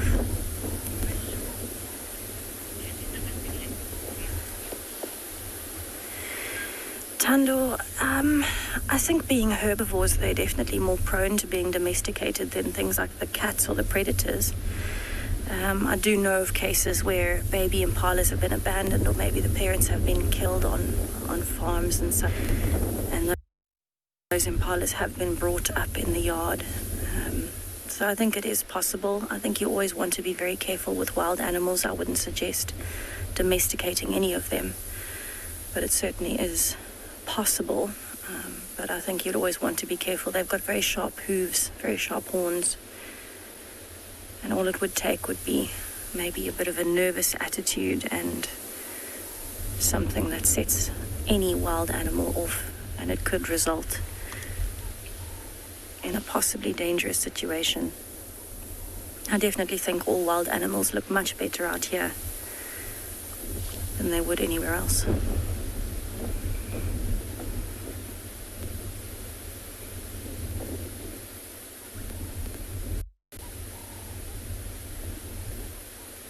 Must be quite nerve-wracking for these impalas. If you think about it, on a bad weather day like today, it might be quite difficult to kind of keep your wits about you, because you know that predators are more active and you're a predominant prey species for everything. But I think what I'm going to do, I'm going to leave these impalas and I'll send you over to JP with a bird in Pridelands.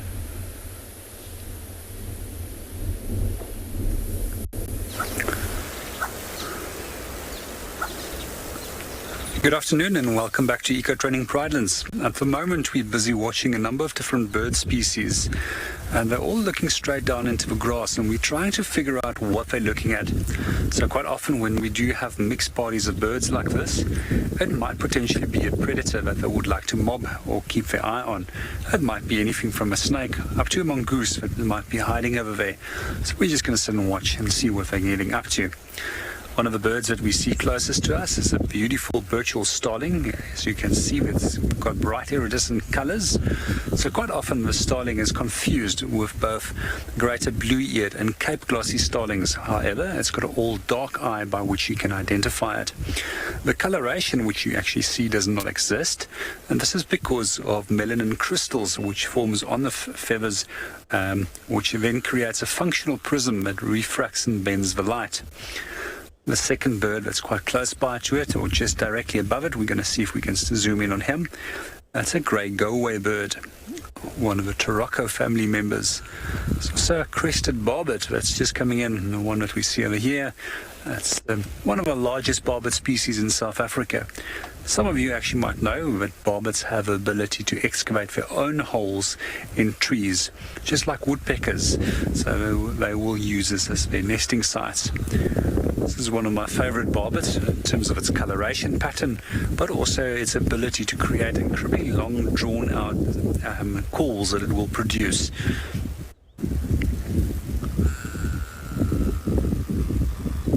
There's also some yellow-billed hornbills that we have over there in the distance. And then just to, there we go, there's the yellow-billed hornbills. And then just to the left of that, that is called a white-crowned shrike, or a Krimatat Laxman in Afrikaans, because quite often they are associated with apparently baobabs, although I see them in a wide range of other habitats.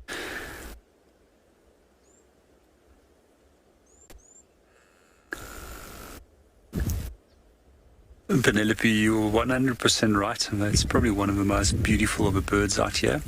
I do like all things glossy and shiny when it comes to birds, and the glossy starlings and a number of other species such as sunbirds, which also has iridescent colorations. It always fascinates me that they can have such beautiful colors. And what I find quite amazing is that we conceive it as quite bright, but other birds that see those birds can see them even brighter, as the birds can see in the UV spectrum. Here's back on the grey go-away bird. For those of you that don't know, they actually get the name go-away because they quite often will create alarm calls for predators. It's still looking down to the ground in the same spot as where those other birds were calling. Although at the moment it's not giving a typical alarm call. And what I do find quite interesting is that they have two main calls, one for aerial predators and another call that they will generally use for ground predators. So quite often when you do look up into the air and it's a call for an aerial predator, such as a predatory bird, it's very likely that there's an eagle that's coming over. However, at the moment, it's just purely focused on what's going on beneath it. So actually it gets its name from the onomatopoeic call that it produces. It sounds like it says, go away, go away, go away. Just going to reposition the vehicle and see if we can get a better view of him. And hopefully we won't disturb him.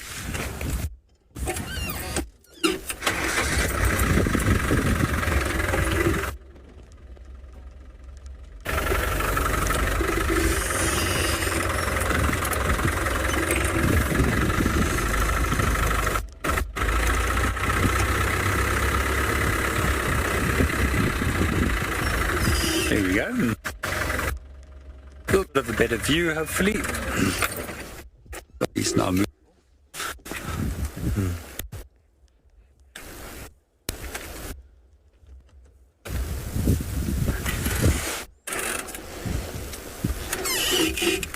Just going to go a little bit forward.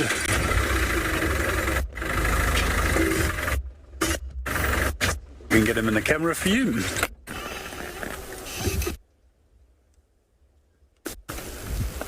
Okay, he's not playing along. He's just going higher and higher up in the tree. Okay, there we go.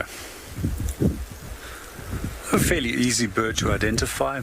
We consider them as medium to large sized birds. A uniform grey in colour, as the name grey, and then go away implies that it's a go-away bird of a grey coloration. And then you'll notice that they've got a little crest on top of the head. They're not as beautiful as some of their counterparts. If we do often go into riverine areas, we find a beautiful Turocco, which is known as a purple-crested Turocco, which is a close relative to them. And they've got beautiful colorations of red and green, and those pigments are actually unique to the Turocco family. However, with the go-away birds and plantain eaters, which we find in East Africa, they're quite dull in colour compared to the rest of the Turocco family members.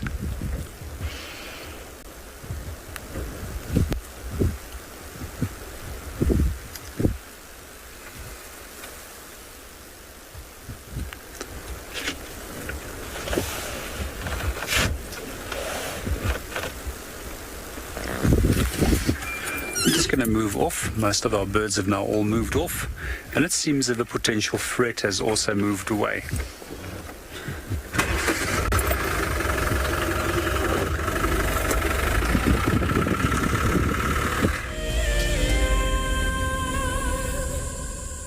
Look at this. The little one is up and about. Certainly hasn't had enough milk at this age. No amount of milk is enough. Oh, Corky. Too sweet. Oh, look at this.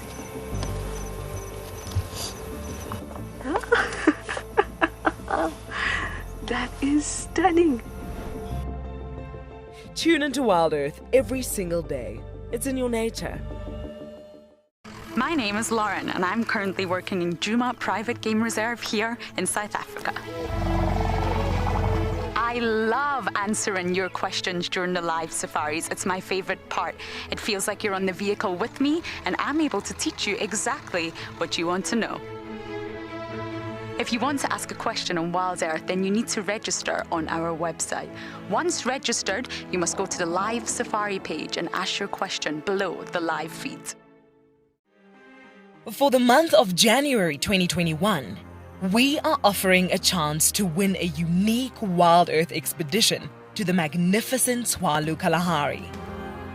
From the ancient Kortai's Koranenberg Mountains to the southern Kalahari's red sand dunes, Tswalu offers what travelers crave most: space and time. The winner will explore this landscape in a vehicle, on foot, or on horseback, with a chance to go behind the scenes with Wild Earth and of course meet the meerkat. The prize includes a 3-night stay for you and a friend at the luxury Motse Lodge, including flights from either Johannesburg or Cape Town. Open to all Wild Earth explorers who have signed up before the end of January 2021. Terms and conditions apply.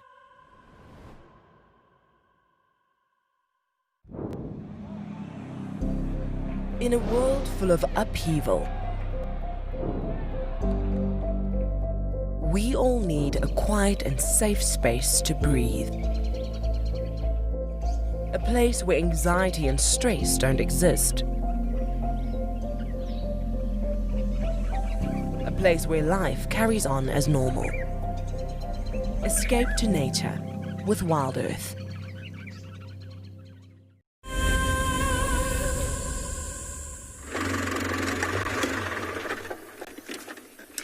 Okay guys, so the dogs have now decided to get up and move a little bit. Let me just go back for you so we can get a better view on them. I don't know if they're just choosing a different shady spot or what the situation is, but the alpha female, let's go forward rather, alpha female got up, and as is custom, all the others got up as well, like that. I don't know if it's hunger that's maybe driving them, or what is the situation, but they definitely can see, yeah, there's a little bit of a trot going. Maybe they are looking to start moving. We'll see now. Or they're just looking for a spot. I saw while I was walking on their tracks now, in the shade of the trees, there's quite a bit of flies and, you know, lots of insects and so on. So it might just be that is what's bugging them at the moment. But let's just do this. See if we can slowly go around the other way and get a better view on them. Let's see now where they went. There's one in the open now. So yeah, as you can see, there we go. Ah, there we go. Not go. They're a little bit indecisive at the moment. Not entirely sure what they want to do. But have a look at those big ears, guys.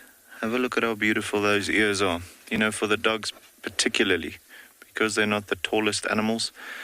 And quite often in conditions like this, when it's summertime and, okay, now I'll go a little forward. Summertime and a little bushy, even when it comes to the grass, lekker Maurits. They can't necessarily see where each other is going, hence the white tip on the tail, so that they use that as a sort of a follow me sign. And also, they vocalize quite a bit when hunting or when harassing a hyena or all of those sorts of things.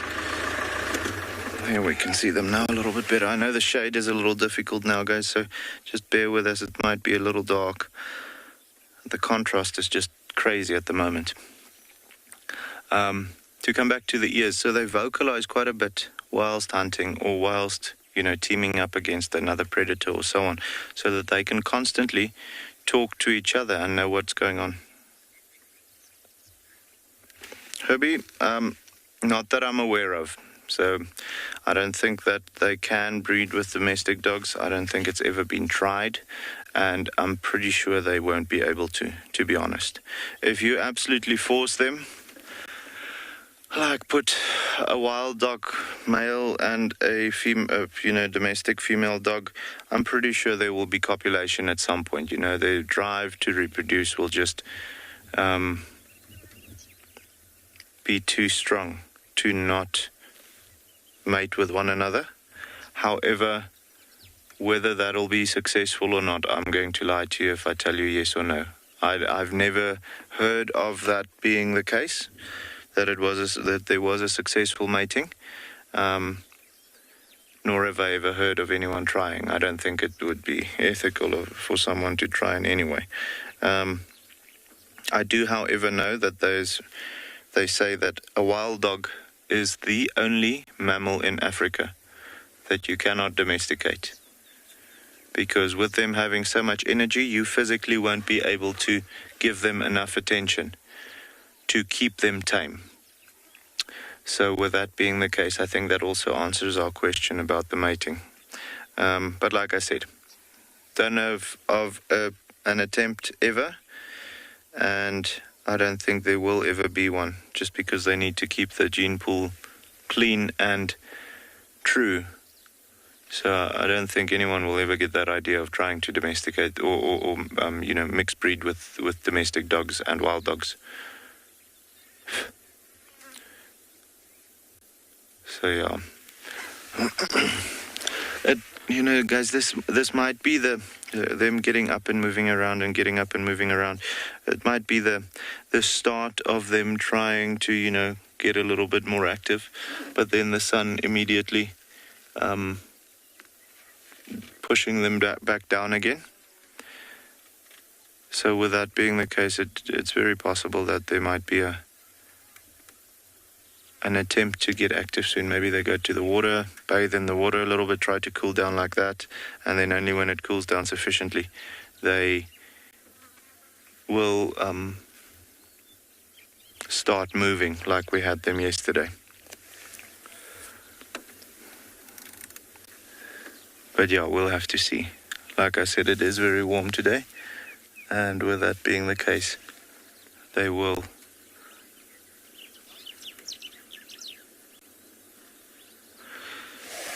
So Lionhead, how big can a pack get? The largest one that I personally know of, and I've seen with my own two eyes, was 37 dogs.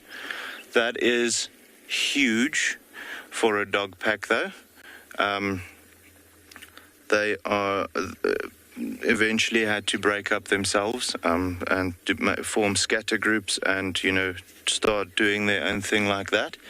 So with that being the case, the largest one I've heard of and seen personally with my own two eyes is 37 adult dogs. They were called the Orphan pack in Kruger, and I saw them hunting one afternoon while I was working in the glaciere still, and it was just relentless. I mean, the animals just got smashed by these dogs, and as a result, I don't think there was enough food for them in a particular area to support a pack of dogs like that. So that's why they broke up. To have 37 adult dogs, you can imagine now when they've got pups, they'll go easily over 50 sometimes. And that's just too many mouths to feed. So, yeah, crazy. The average sized pack for a large pack is about, from what I've seen, is about anything between 12 and 20, which is going to be a good sized pack. But anything larger than that, I think it's that the responsibility of them is going to be quite high to continue providing for the dogs. All the individuals in the pack. So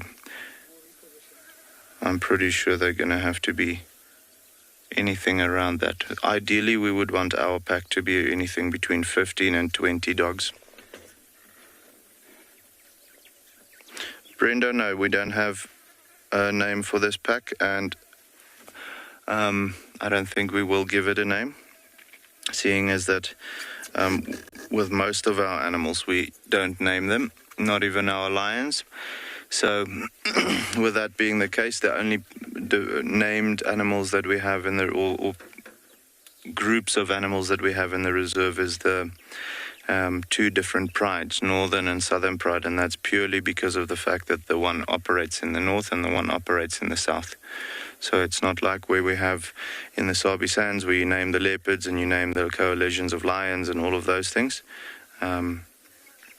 Those are mostly to ID different animals. Here we have only the one lodge and the one homestead or villa, but all is still Tswalu, so we don't need names to actively identify different individuals because all of the guides work for the same lodge or same team.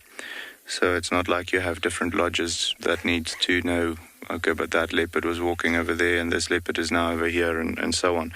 Also, our leopard population is not that high, so we don't need one. So yeah, guys, we're going to stick with them for a little bit and then send you over to Tessa so long.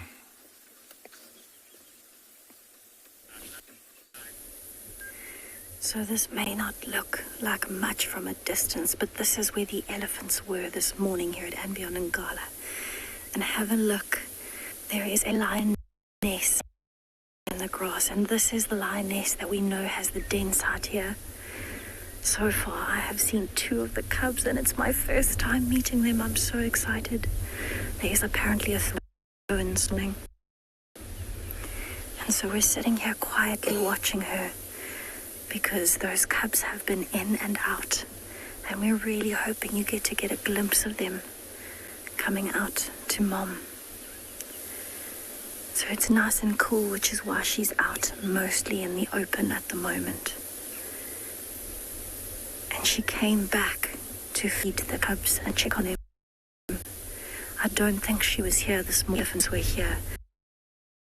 And that played to her advantage and to the cubs' advantage, because the cubs know that with elephants around, they need to sit out in the middle of the spike-thorn thicket where she hid them.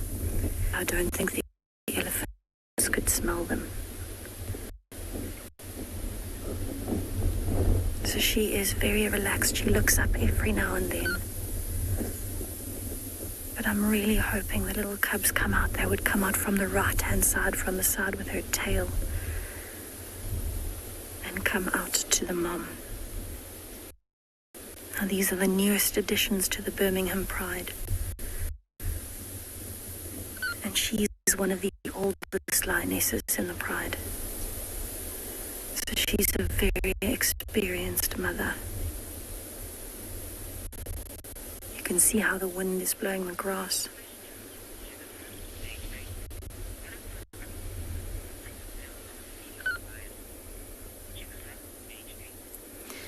Jennifer, you're 8 years old. The difference between a male and female lion in terms of weight is about 100 kilograms on average. So a male lion can weigh up to about 250 kilograms. A lioness would weigh about 150 kilograms. However, with the Birmingham Pride in particular, and the Birmingham Breakaway Pride, which we see in the west at Ambionangala, these lionesses are larger than normal lionesses that we have seen in the other prides. And so I think these lionesses are actually closer to the 200 kilogram mark. They are incredibly large. In fact, when the Ross males took over this pride, when I had just started here at And Beyond in Gala 3 years ago, the lionesses, this one in particular, and her sister were actually bigger than the Ross males until they had fully filled in at their 250 kilogram average.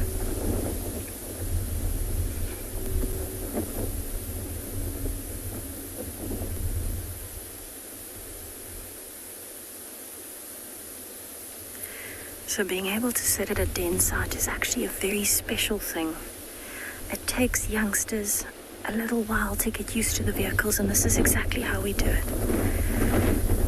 You can see that Mom is here and she's comfortable, and so if we sit here quietly, if we sit here quietly, then they might come out, and they'll get more and more used to the vehicles being around them.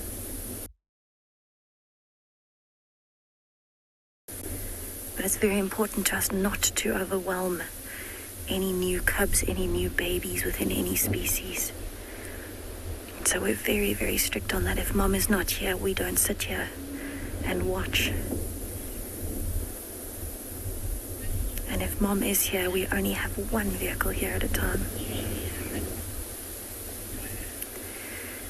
Diane lionesses would usually have 3 or 4 cubs at a time. There is a very high mortality rate in lion cubs in particular, so only about 50% of them would actually get to around 2 years old. If they're males, only 1 in 4, 25% of them will make it to adulthood if they're lucky. So they usually have an average of 3 or 4. What we often see happening is a lioness might have 3 or 4 that we see for a while, and then as they get older, you'll find that only 2 survive. And that can be due to a lot of reasons. It could be due to other lions coming in. It could be due to things like hyenas or leopards finding the den site if Mom's not there. It could also be more natural or more subtle things like disease or even cold or starvation. With this storm rolling in, she will probably stay with her cubs away from the rest of the pride to make sure that they're safe. And also the fact that she's on the bank of the river, if this river does start to flow, you can see she's really not that far from the waterline or from the grass reaching to the soil part or the sandy part of the river. And so she knows that if this river starts coming down, she's going to have to move those cubs. And so that could be why she's actually back here. Oh, she's beautiful. She is definitely one of the biggest lionesses I have ever seen.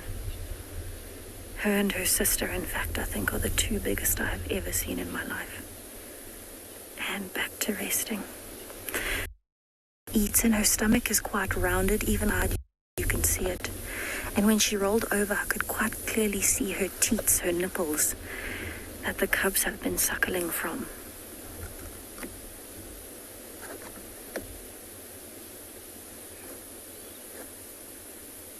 But it was very overwhelming for me when we got here to see her, and she actually had 2 of the little cubs out with her. And it's the first time that I've met them, so I had a bit of a freak out reaction with Sebastian. So we'll meet new members of the pride. And it's also a big relief as well, knowing that there were over 100 elephants here this morning. Renee, it was a possibility that some of these cubs might be born white. However, the 3 that we have seen and that Rowan has seen have all been the tawny color. They've all been the color of the mother. Doesn't mean they don't have the white gene. They very well could, because she is actually the mother of one of the white cubs, the older ones. But it just means that maybe if they did get the gene, they got only one of the genes and not both. And they need both to come out looking white. It's a recessive gene or a less dominant gene than the tawny color, which is the dominant gene. And so if you only get one of the white gene, you won't actually show as white, but you could still have white cubs. Unfortunately, this time around, we don't have any white cubs in this litter that we have seen.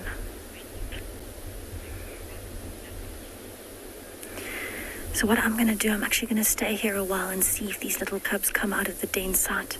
And if they do, I will definitely do my best to show them to you, but I'll send you over to Tswalu with their sleeping wild dogs.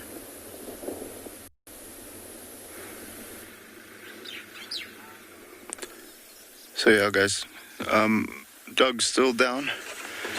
Not really have any plans. Well, they don't really have any plans at the moment to move around too much. That is up to the alpha female. Doesn't matter how warm it is though. If they do decide they want to move, or if she decides she wants to move, the rest of the pack will follow.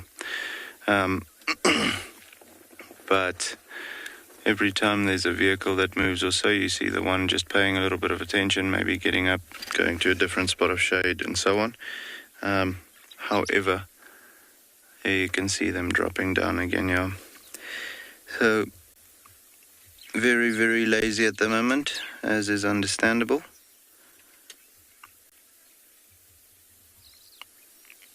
But yeah, just for the dogs, you know, each and every one of them has unique markings, just like a leopard would do.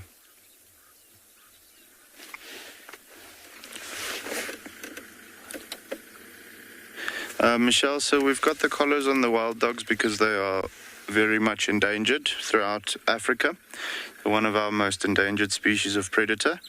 And with that being the case, we constantly need to keep an eye on how they're doing and where they're going and so on. You know, it's not every day that we follow these dogs, so on the game drives now. So when we are not following them and seeing that they're doing well, or there's one with a little injury or any of those things, the conservation team needs to keep track of their movements.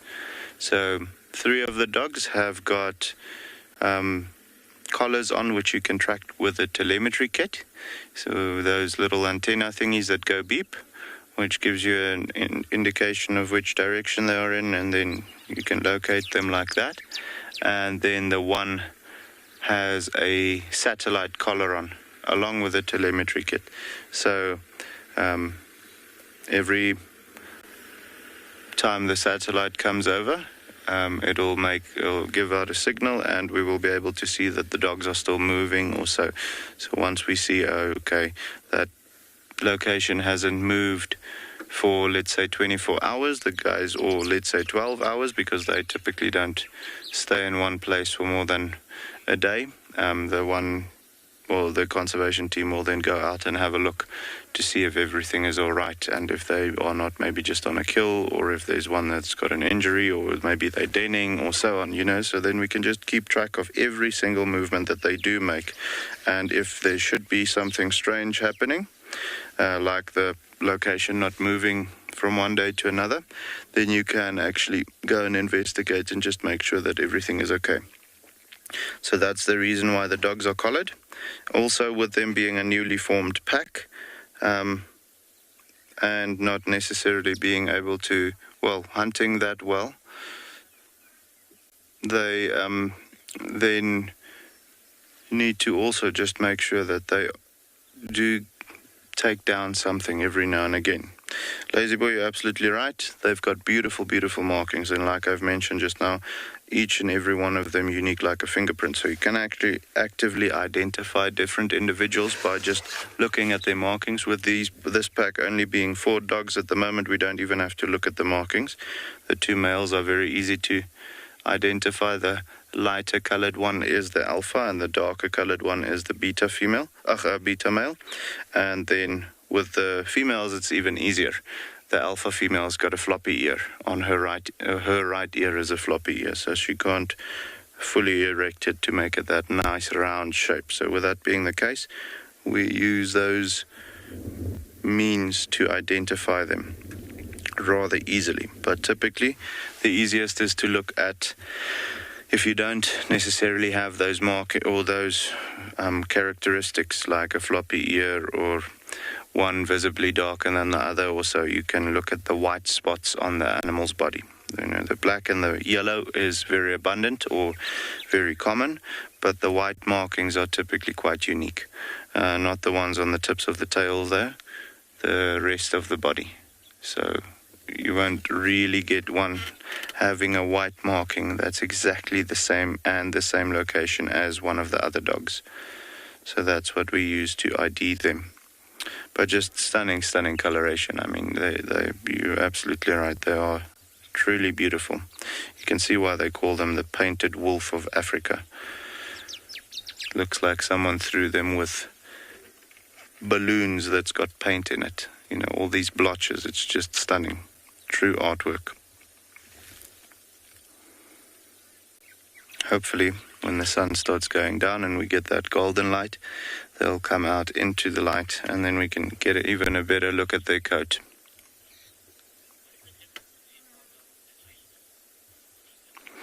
Stephen, so the main difference is wild dogs are canines, descendant from wolves, and then the hyenas are not dogs at all. Neither are they cats. They're part of their own family, Hyenidae. So their closest relatives, land-based, is actually a bear. That's why we call their little ones cubs. But okay, if you had to look at them, hyena much larger than the wild dogs, about almost, well, in some cases, almost 60 kilograms larger. Typically, the dogs weigh anything around 25, maybe 30 kilos for a large male. So much smaller than the female spotted hyenas, which can go up to 90 kilograms.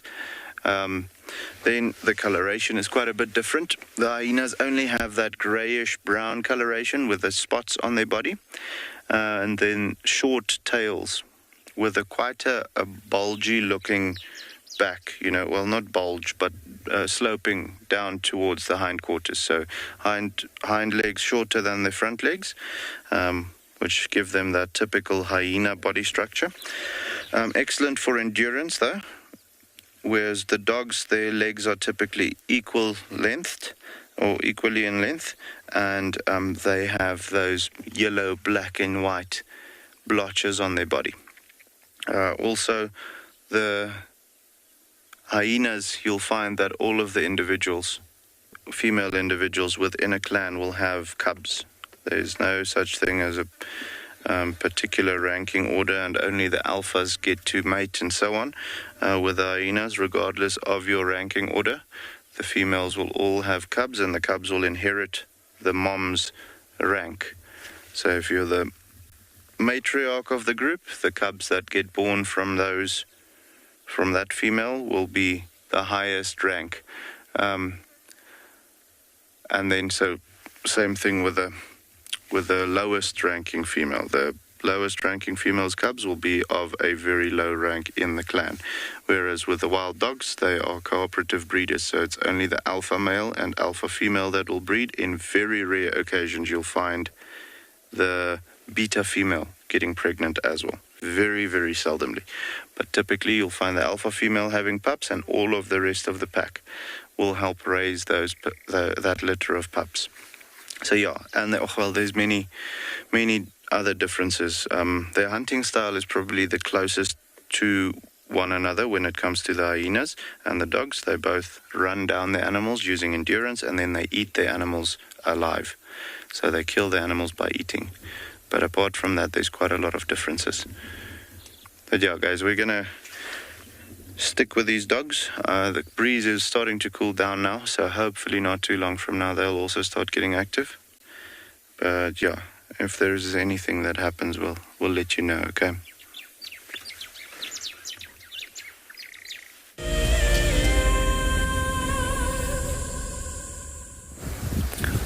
Good afternoon. Welcome back to Eco Training Pridelands. At the moment, we're just taking a little break and we're watching the weather rolling in. And we're also just admiring this beautiful leadwood tree that's in front of us. So this is the remains of a tree that potentially could have reached 1,000 years or so. The tree, as it's called, is a leadwood, and because of the wood being fairly dense and heavy, and it roughly weighs in at somewhere around by 1,250 kilograms per cubic square meter. So approximately half of the weight of concrete per cubic square meter. So these trees often have the ability of standing for over 100 years after they've actually died. because the wood is so hard and so resilient, there's actually very few insects which can actually break this down. Not even termites can feed on it. And one of the ways that it actually does get back as nutrients into an ecosystem is quite often fire. It creates a very fine, powdery, white ash, and that ash is quite often collected by people, and especially in African culture, it was often used for whitening teeth by simply dipping your finger into the ash and then just rubbing it onto your teeth itself. However, some of the European settlers used to also use it. They used to mix it with milk, and then they would use this combination of milk and the white ash as a whitewash for their buildings, to give it a new paint, a layer of paint. So in Afrikaans, we refer to this tree as hardekool, which means a hard coal, because it makes excellent firewood as well. However, in the earlier years, this was one of the trees that were quite commonly collected for firewood once they have fallen over. But in recent years, that practice has been stopped, as firewood and wood that lies in a natural environment also plays a very important part of a natural ecosystem as food for a number of insects, and also that they can recycle that back as nutrients, which will then become available to plants.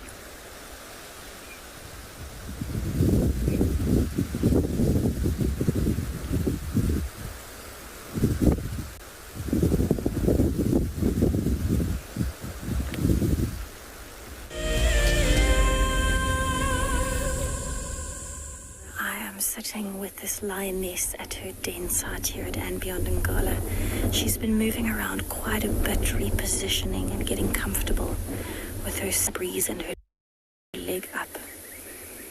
And I think it's been lying in the same spot for quite a while. The ground has warmed up underneath her, and so she's trying to cool herself by exposing her stomach, which is the thinnest hair on her body, to that breeze.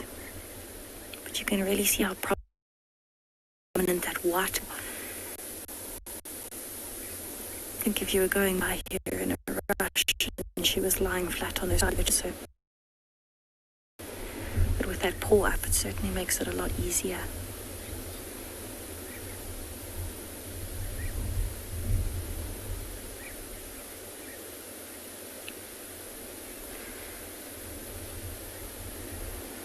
So at the moment, we think these youngsters are only between 5.5 tongue twister. And so they're still very young. But you can see she's chosen a very good spot. The bush to her right is where the cubs are. And it's very thick. It's called spike thorn. And there is no chance of seeing in there at all. And it's covered in thorns, which means that not much is actually going to risk going in there. So she must have found a little hole that she could climb into, and she hid the cubs in there. And she's just lying at the entrance now. And she's chosen a very good spot as well, because she's in a small little dip, which means the wind is going to swirl a bit there. It's not going to go straight through. But they have a little extra element of safety, being a little bit more hidden in that little, almost like a small drainage line back down into the river.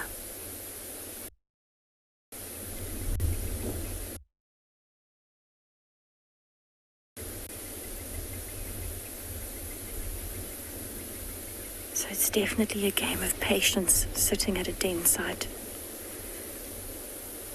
And it's always something that we're very excited and willing to do, to get a glimpse of little cubs.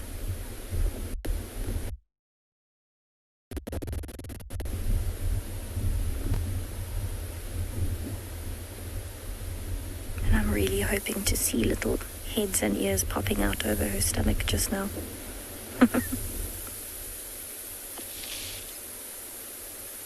I can actually still hear an elephant or two in the distance.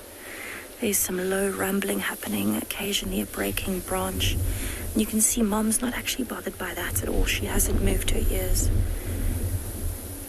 So she knows the difference between an elephant quite far away and an immediate threat, which might be close by.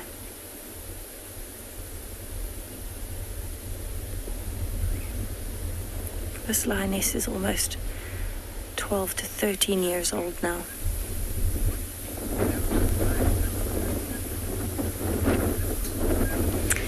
My lion sighting, oh, it's a tough one.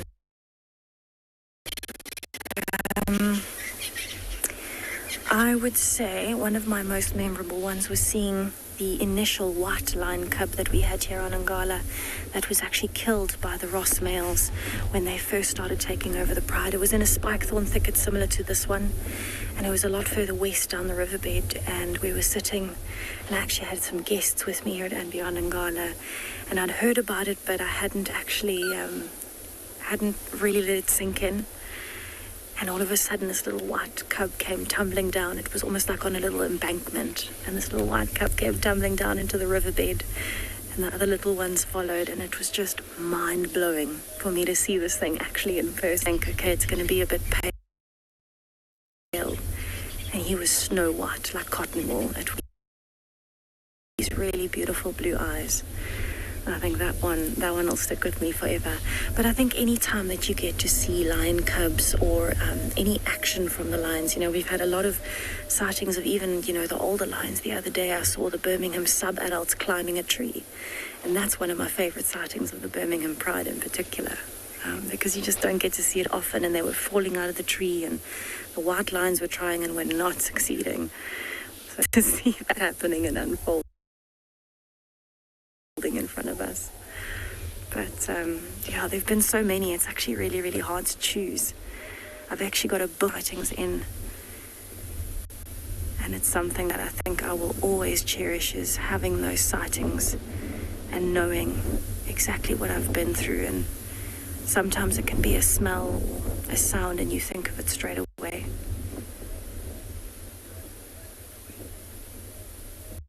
My memory book is very full, and yet there always seems to be space for more.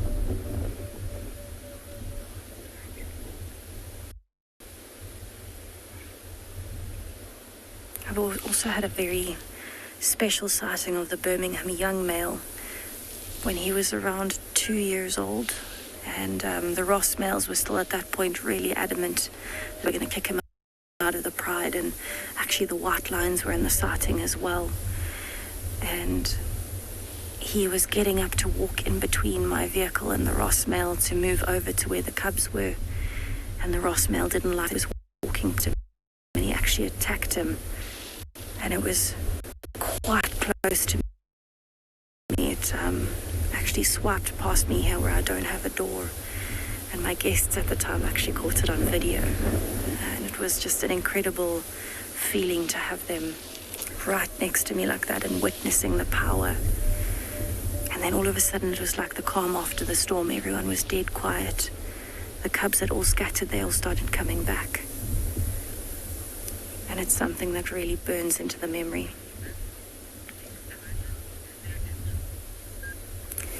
So we're going to stay here a little bit longer and just see what this lioness does. Maybe the cubs are starting to have a nap.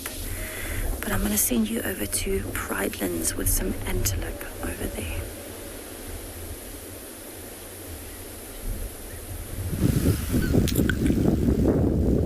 Good afternoon and welcome back again to Eco Training Pridelands. At the moment we're in a plains area that's known as Impala Plains. Wherever we look at, there's impalas and there's some zebra. We also have giraffe that just came through here. We're just enjoying the wide variety of different species diversity here at the moment. Let's go and see what all these animals are up to. So quite often what you do find is that animals will move into open plains areas like this, especially now that the wind is picking up. So often what does happen is that the smell becomes, the hearing gets compromised and the smell becomes compromised with wind, so they rather rely on sight. There's a giraffe that's frolicking around over there. I'm not quite sure what he's up to. There's also a wildebeest, a blue wildebeest right in front of him. It seems as if he's actually having a little bit of a fun moment at one stage chasing around the zebras. So let's watch him and see what he gets up to.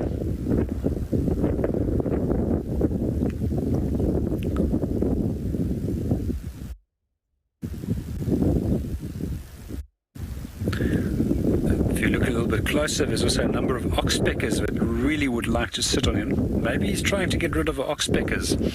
So for those of you who know what an oxpecker is, it's a bird that specializes in feeding on ticks. There are two of the species in this area. They're known as a yellow as well as a red-billed oxpecker. In a way, they do a favor to the animals by removing parasites off their coat. Sometimes they also create a little bit of problems by actually opening up wounds on the coat of the animal and allowing flies to go and lay their eggs inside there. And quite often what will happen in return again is that the oxpeckers will then feed on the fly or maggots that then breeds out in that wounds. We also find quite often that they will go into the ears of animals and they will also consume some earwax. One of the only two birds groups I know about that can consume and digest wax. The other species are the honey guides that has the ability to digest wax.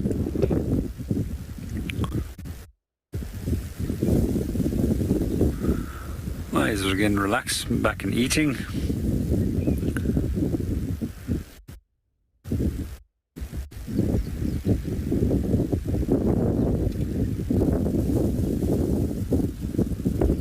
And there he goes again.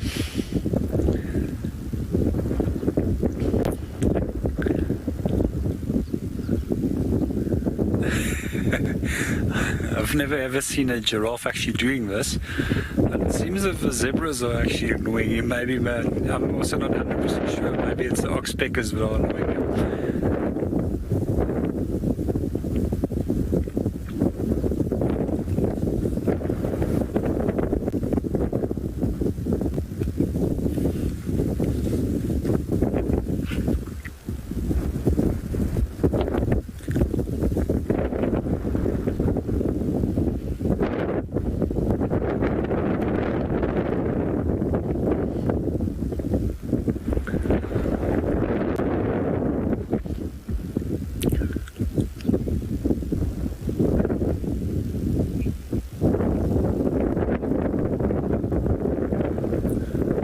Watch these animals for a little bit longer, see what they get up to. But in the meanwhile, we're going to hand you over to Maurits, which is busy enjoying a sighting with some wild dog and swallow.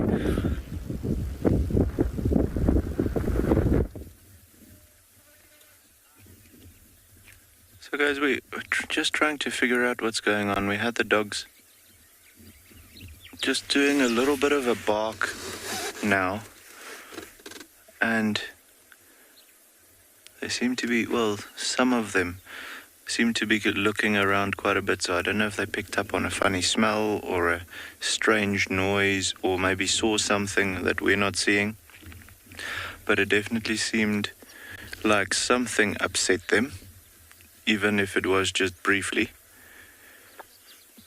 We have now chosen to follow their advice, moved a little bit further away. We're sitting in the shade as well.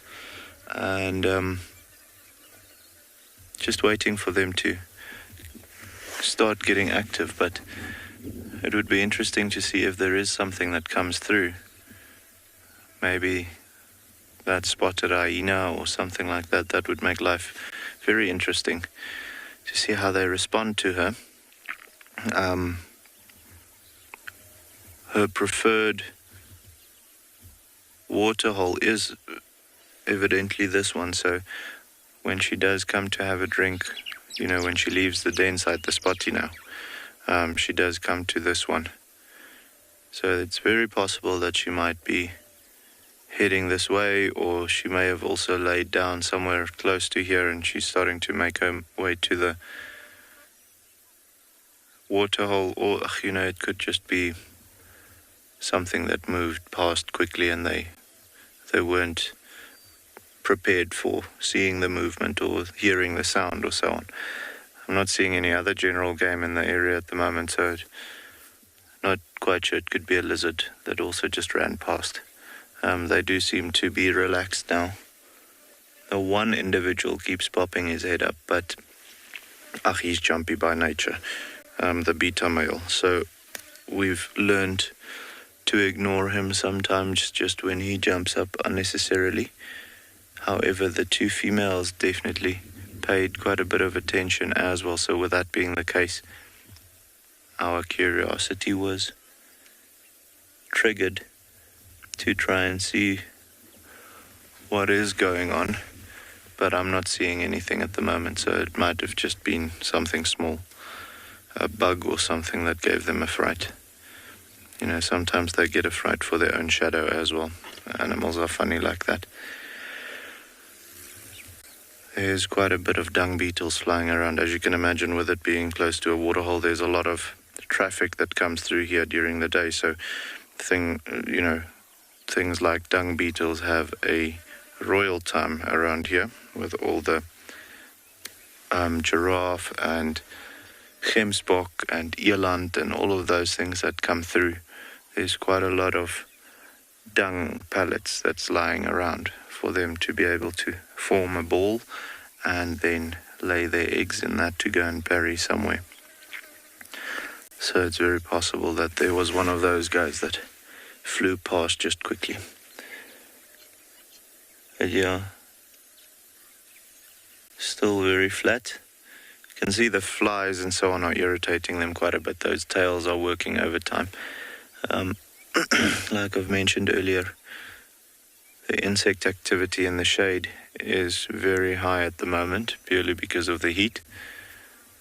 And unfortunately for the dogs, they have to choose between dealing with the flies or laying in the sunlight. And, I think they chose right. I'd rather have a fly around me at the moment than sit in the sun. But yeah, this sun seems to slowly start creeping behind the clouds. You can see the light just dimming a little bit, so that should cool it down as well.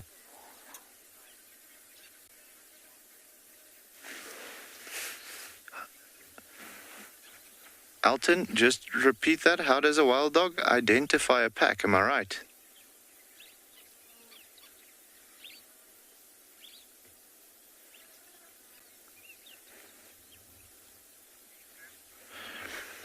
Martin, okay, with the wild dogs, I'm assuming you are talking about its pack specifically.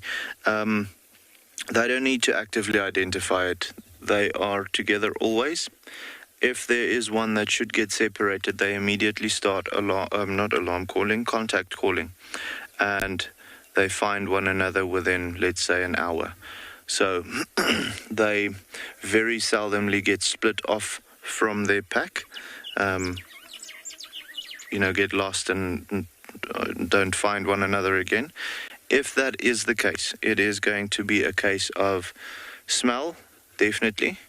And also, they spend so much time with one another. The bond between the dogs within a particular pack is so strong that their markings, the specific markings on each dog within its pack will be ingrained or engraved into that dog's memory. So just by looking at the individuals within the pack, he'll be able to identify them as well. But mainly if, let's say, he needs to find them and they're too far away that they can't hear one another contact calling anymore, which, like I said, shouldn't happen.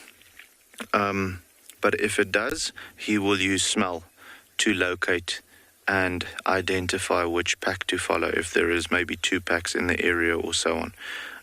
It does happen because dogs don't really have a territory. They've got home ranges and they do overlap with one another, so you will find different packs in the same area moving around. So they will sometimes bump into each other.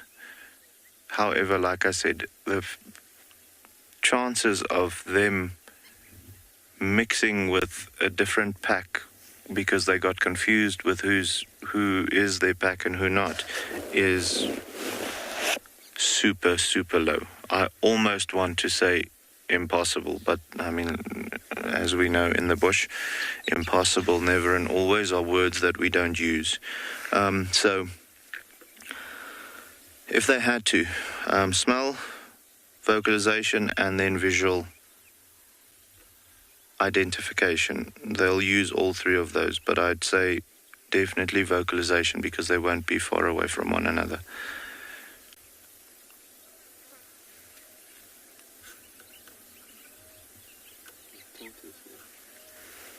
Where are you seeing it?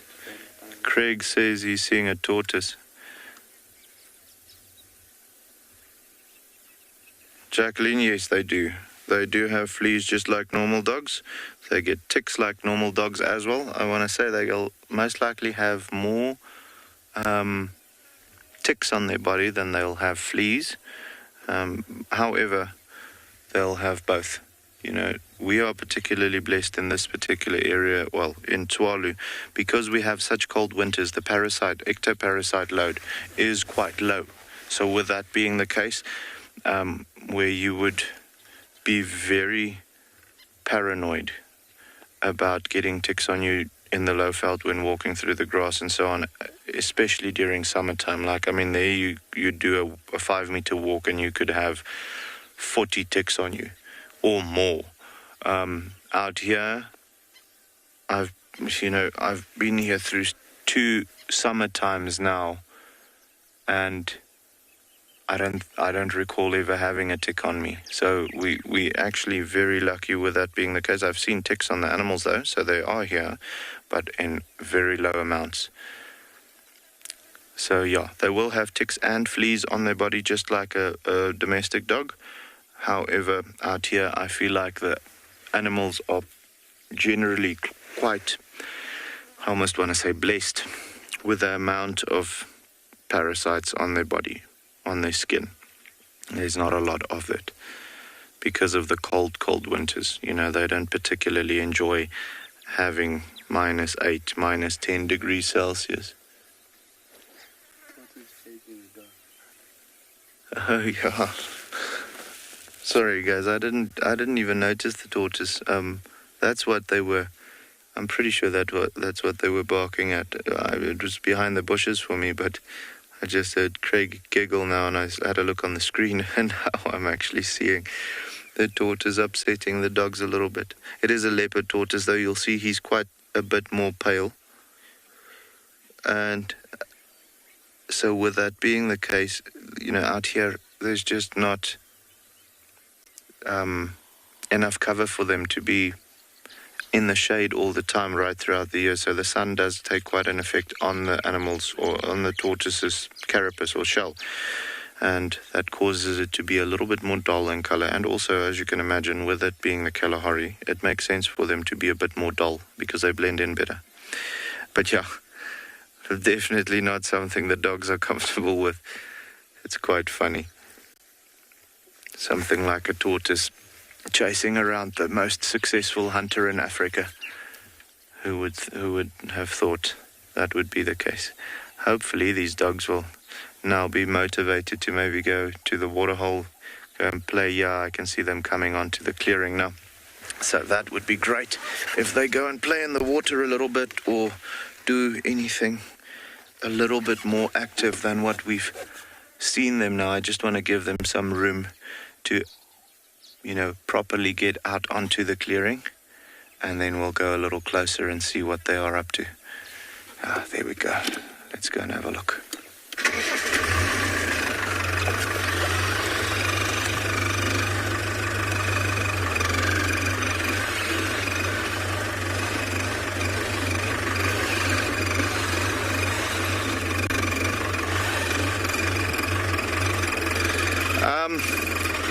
Peter, so no, a wild dog wouldn't, for the pure fact that their jaws would not be strong enough to be able to crack open the carapace of a tortoise. So they wouldn't consider that as a food source if they are very hungry.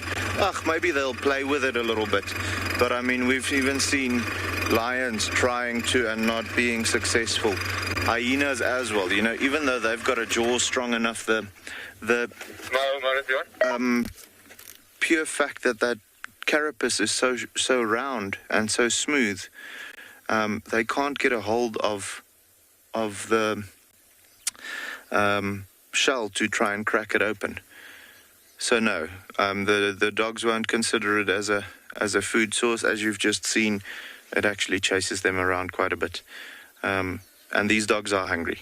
They, from what we know, haven't had a proper meal in, we think now, 3 days. If they did catch something, it would have been like a hare or something like that. But apart from that, not a substantial meal like a warthog or a steenbok or something, larger. So if it was going to be the case, this was going to be the situation where we would have seen that.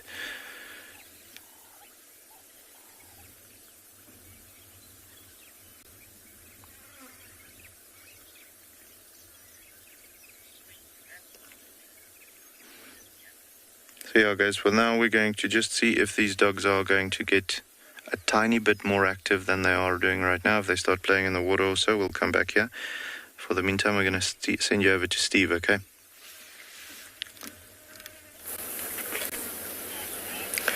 Welcome back, everybody, and I'm terribly sorry for my long absence. Last time you saw us, we had that track of a lioness, and we tried to follow, and we got properly stuck. And for the last, I don't actually know how long, there have been a few people trying to help us, but we've been stuck in the drainage line not far from where these lions have been feeding. So it was very delicate work trying to get the vehicle out, and they killed something. So I apologize if you are not up for sensitive sort of material, but the lions have killed something. I don't know what it is. They've been feeding on it from the moment we got stuck. It was possibly a waterbuck, but there's not much left. Talamati pride in the very, very long grass. So that one track that we had was heading directly towards them. And I think some of the adults had caught the waterbuck and the rest were following. So we do apologize for our absence for this entire time. But thank you to Tristan, who came to give me a hand, and one of the other landowners. It was a team effort getting us out. So I've joined the Marshmallow Club now twice in as many days. Very embarrassing, but it is what it is. The Marshmallow Club, for those of you who don't know what it is if you get stuck in the mud or anywhere and you need to call for assistance. And a couple of days ago I was on Chitwa, and my right front wheel fell in a hole. I didn't actually call for help because there was another vehicle with us at the time that helped us. So I don't know if that's calling for help, but help was required to get us out. And help was definitely required today.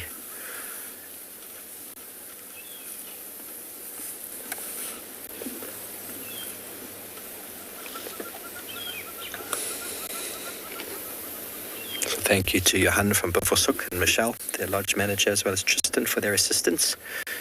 The team mobilized to come to our help.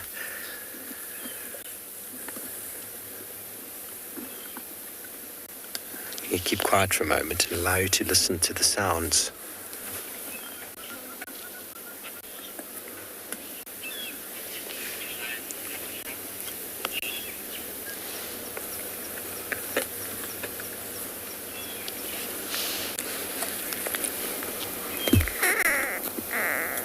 Lions are all around here. In the long grass, I can't count all of them. I've got visual of 1, 2, 3. Okay, that looks like a young. Can you see the foot there? And Paul, let me just move forward. I'm going to be very careful going forward. It looks all right. Do not want to get stuck again. Can you see the foot? Looks like a young buffalo to me. Can you see the leg? Could be a waterbuck. No, you can't really see it very well. Let me just reposition just slightly.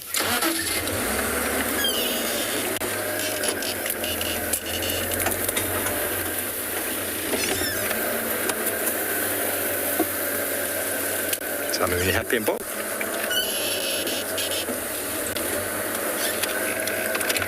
As far as I'm going forward, I'm afraid. I don't want... The grass is so long, that's the problem. Very easy to fall into holes. Oh, look, you see the tendon of the leg working. Sorry if you're not into that sort of thing, everybody. That's a waterbuck. Looks like it, the way it's splaying. I've never noticed a waterbuck's foot being so brown.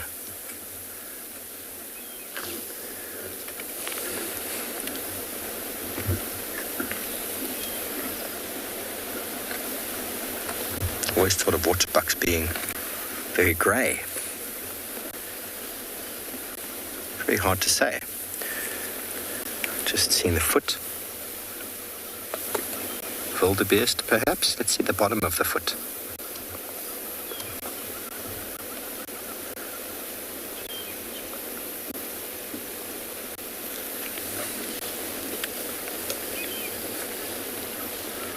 Whatever it was a substantial enough meal to fill most of them.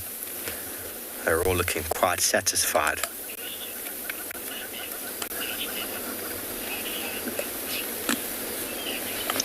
Hello, Fernandez, age 7.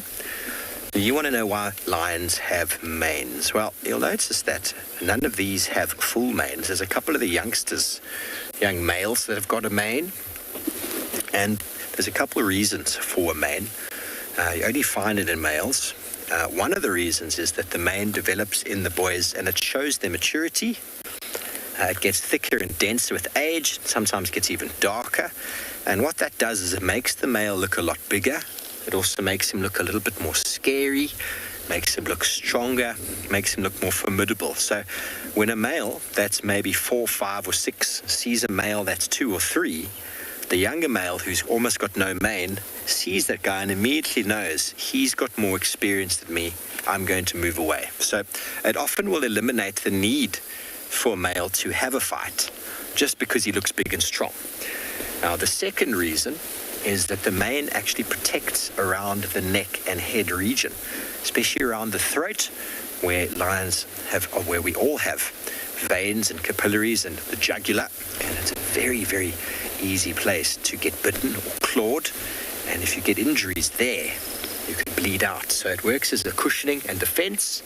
When they fight, they hit each other around the head and face, and so it acts as sort of a cushion. So those are two of the major reasons.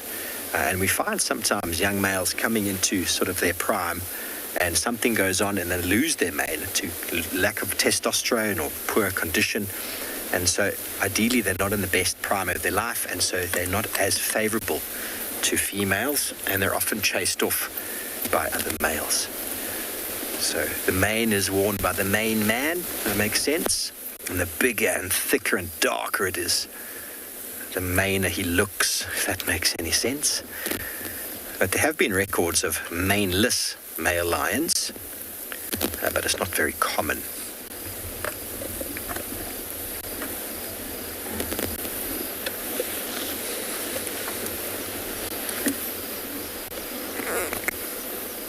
Yeah, it looks like a wildebeest, everybody. Looks like a wildebeest foot over there. The waterbuck's got a very heart-shaped foot, so it looks like a subadult wildebeest. That's definitely not going to see the morning.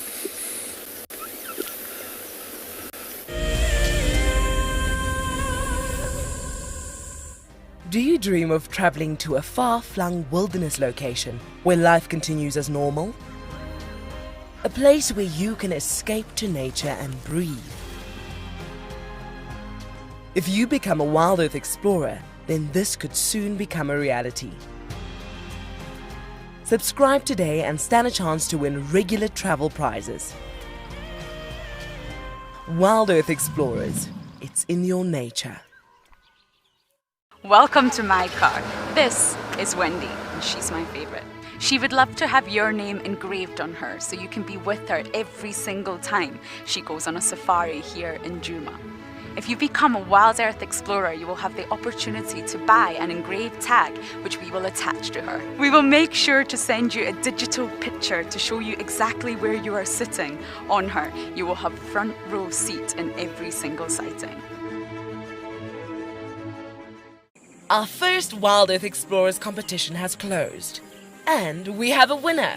Congratulations to Chantal Sleep from Benoni in South Africa. I felt totally overwhelmed for winning this prize. I will be taking my son with me, and I can't wait to share this experience with him.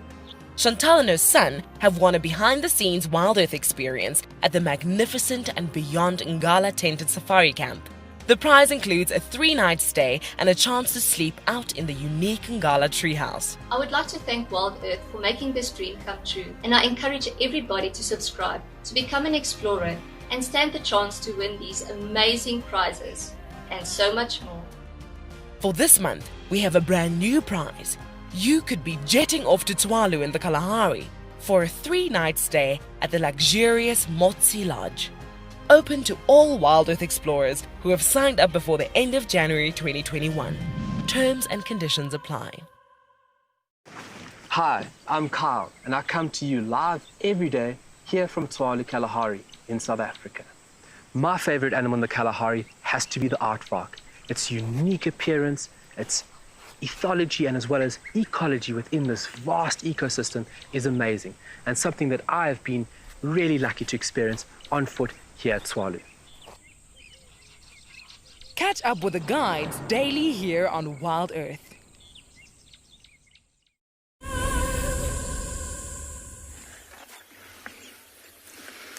So guys, yeah, as expected, they came to have a quick sip of water and then drop down in the shade again. It is cooling down now quite a bit, I have to say. Okay, we're also sitting in the shade now, so when that is the case, it is a little cooler. We did attract some spectators, though. We'll show you in a moment. Have a look at how nice that is now that they are in the open. You can see them much better. Still the fly is bugging them though, but the fact that the dogs came out into the open caused the giraffe to come and have a look at what's going on. I do think that they were on their way in anyway, but just on this side you can see they're now having a look at and checking out what the dogs are doing and a little bit of what we are doing and so on. Quite interested about what is the case. That one there at the back is stretching his neck longer. He doesn't want to he doesn't want to come closer, so he's stretching his neck out. Just beautiful.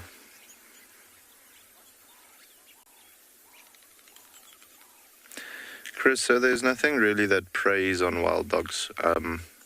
They do have enemies, however, so if you're looking for something that's going to eat them when they die, that'll be the hyenas or the scavengers. So hyenas, things like the jackals, those types of things, the known scavengers, vultures and so on, if they die.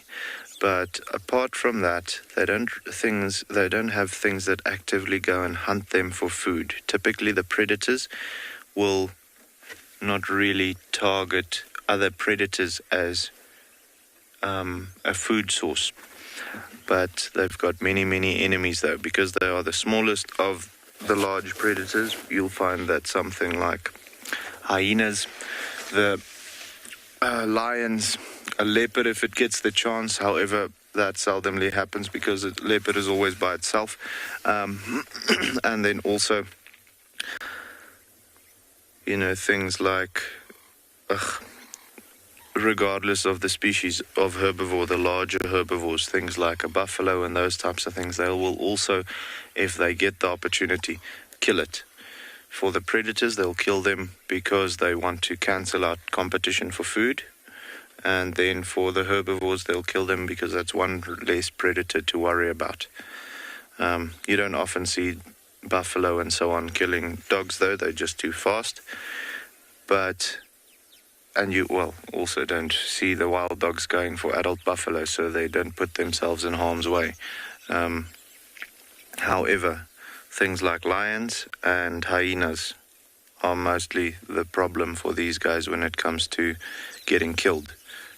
Most likely more the lions, because hyenas are not particularly fast over a short distance, so the dogs can outmaneuver them. But with the lions, they've got a relatively fast charge, much faster than what a dog can run. So if they can surprise them and, charge at them and, get to them without them being able to jump away or so, they'll definitely kill them. But as far as, predation on the dogs go, there's no real predators. Maybe, now that I'm thinking about it, raptors, birds of prey, they'll go for the pups. A very good mate of mine has actually, while he was sitting at a a wild dog den site, witnessed a martial eagle grabbing one of the pups. So that, yes, that might happen. But apart from the large raptors and possibly the larger owls, you won't really find something that predates on them. Okay, then maybe a African rock python as well. You know, as you think about these things, the animals pop into your head. But predators, not really. As far as things like lions and so on is concerned, they won't kill them because they want to eat them. They'll kill them because they want their competition to be away.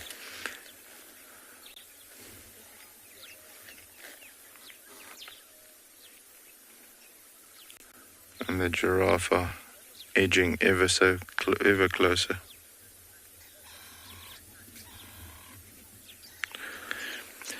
Devin, so wild dogs typically prefer hunting during the day, more crepuscular speaking. So when I say crepuscular, it means early in the morning and late in the afternoon, just after sunrise and just before sunset. Well, just after sunset, before it becomes completely dark. However, if they are very hungry, you will find them hunting during the warm part of the day, and then during full moon, you'll also see them hunt, because then the light is sufficient enough for them. Well, when the moon is bright, not necessarily only full moon, but when the moon is bright, they'll also hunt when they can see at night time. But their night vision is not great, so they need the moon to be quite bright for them to be able to see. But when you think about when a dog should hunt, from what we've seen, you know, on average, they hunt early in the morning and late in the afternoon, while it's light and while it's nice and cool still. So that's when they will concentrate their hunting activity. But like I said, there's not any time in the bush that you can say they will never hunt during the middle of the day, or they will never hunt at night, or those types of things. The animals have a way of surprising you when you least expect it. But those are the two times, you know, early morning, late afternoon, that they should be.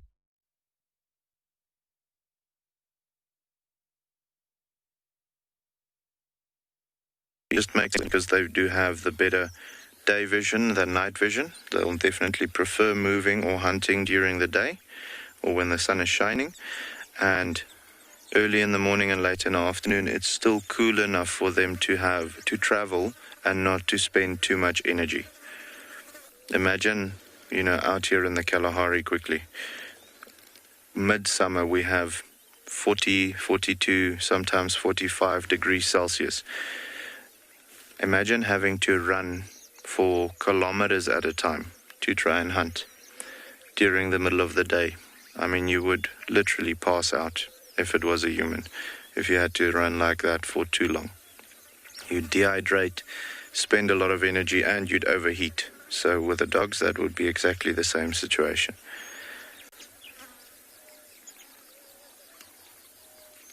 I mean, even now, it has started cooling down. And they are still, even though they are hungry, they are still taking the time to rest and not be too active, saving the energy for when it's cooling down and when they can start moving and when it makes sense for them to move. If there's, while they're lying here, something that comes in, even though they feel it's still too warm, they'll go and try something, but they won't go and actively hunt or look for something to hunt while it's still warm. Olamua, it is a beautiful scene. You are absolutely right. We are very, very blessed with the scenery around here, and any scene with a wild dog in it is a truly special one. So, no, you are definitely right.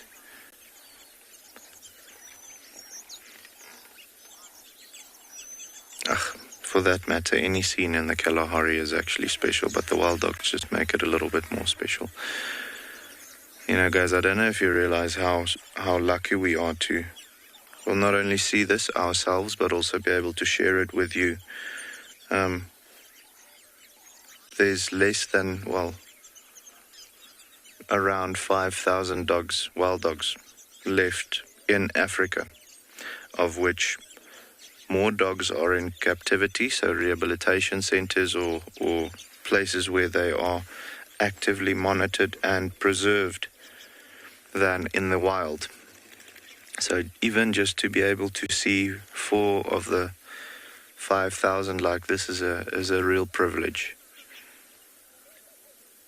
And in the environment where they're supposed to be doing what they're supposed to be doing, not being in an enclosure, you know, even though I understand why those dogs are there, I prefer seeing them like this.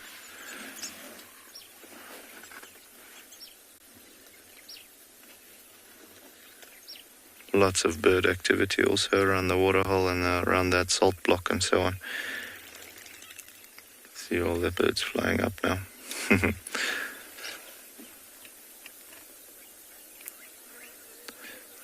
So yeah, guys, for the time being, while they are lazy, we're going to send you over to Tristan so long, okay? As soon as they start moving, then we'll come back here. Well, unfortunately, the dogs that were on Chitra this morning are long gone. They were relocated somewhere near Coral and then went into Torchwood from there. So, but right far east, close to the KNP boundary. So that's not going to be an option. Just now, in the kind of trying to search for Tundi and the cub. Obviously, we went to go and help Steve, so we haven't been in the area for too long. I'm just checking around, trying to see. It doesn't sound like anyone's managed to find her this afternoon, which means whatever kill she was on must have been very small and is now finished. It's quite common for her, especially with the size of that cub as it's growing, if she's catching something like a small impala, and she's caught it early last night. By now, that, you know, it would have been absolutely destroyed. It's been cool weather today, it's perfect conditions to have a really good feed and then just go and rest somewhere. So I'm just scratching around. I'm going to go and check where I found them the other day in the Mulawanini. I'm hoping that they'll be somewhere in that area. I was just doing a loop round in case Tundi was just on a scent marking patrol. Sometimes she likes to move around and scent mark and do her thing. Nicolene, all these animals are aware of our presence. They know 100% where we are, what we're doing. I mean, we, in terms of the bush, are very, very noisy in these vehicles. Most animals out here are quiet, they don't move around too much, so they know that we're here. It's why some leopards run away when they first come across vehicles. If they come out of an area like the Kruger National Park, where they've spent very little time, well, then, you know, they don't know any better. They only know that vehicles are on roads and they don't go off-road, and they're very nervous of that. So, you know, it just really depends on the leopard, but they are hugely aware of our presence. They just choose to tolerate us, which is nice. I always like when they tolerate us. It makes our lives a whole lot easier. I see lots of tracks here and off-road tracks. I wonder if this is not where the kill was. Maybe our little cub is somewhere in this area. This is where I had them the other day, so I'm just going to check. There's a little water point in front here, so we'll check that water point to make sure there's nothing there. If nothing there, we'll check the drainage line and the fallen over tree. It's a great place for a cub to hide. If nothing there, then we'll go to those tracks that go to those trees and just see if I can find any sign of them there. Now, talking about animals that are aware of us, I'm pretty sure the Talamati Pride was very aware of Steve and I when we were trying to get him out. So let's send you across to Steve and see if they've settled down a bit.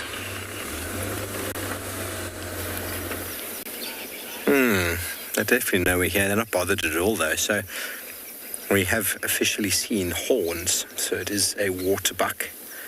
I've never seen a waterbuck with such a brown sock before, everybody. So that's quite interesting. I suppose we're never really looking at their feet and the legs, but everything's calmed down. The big waterbuck bull is definitely fills the gap for a little bit. But we can't, unfortunately, show you much of a better view at the moment. A few of them have moved off into the long grass, and you can see how tall that is. It's how we lost them earlier, walking through. My own fault, though, for mocking them for a moment, that they couldn't track their own family. And then they did with their nose. Then we were lucky coming across that track, but then unfortunately not that lucky. So we got to hear lots of activity for some time. And Paul definitely said a few prayers, didn't you, Paul? The first time you find yourself sort of in a helpless situation, a vehicle stuck, and you can hear lions feeding, you feel a bit daunted, I suppose. It's a bit of a daunting experience.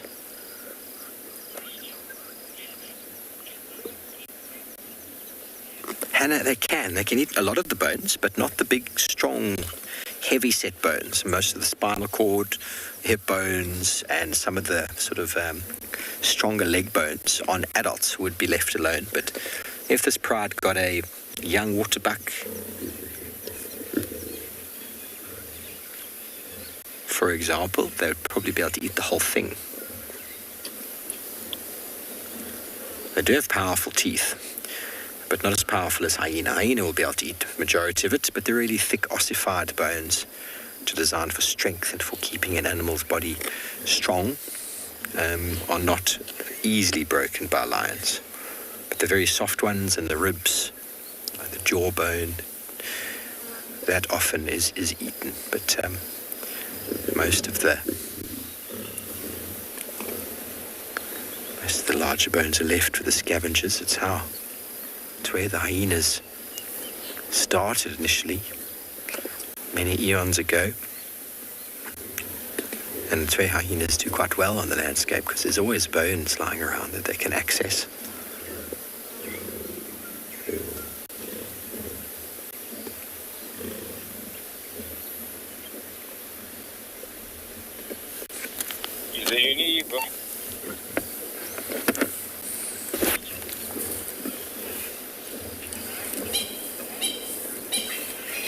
No, they can eat the hooves. And they also like stomach content sometimes. There goes a bone. I've found in a lion's vomit, because when lions eat like this as a pride, they take in all the jagged bones. You see how that's a little bit of, looks like a bit of a shoulder blade, I think. Now the lions will be able to nibble and chew the edges of that, but they won't be able to break the entire thing.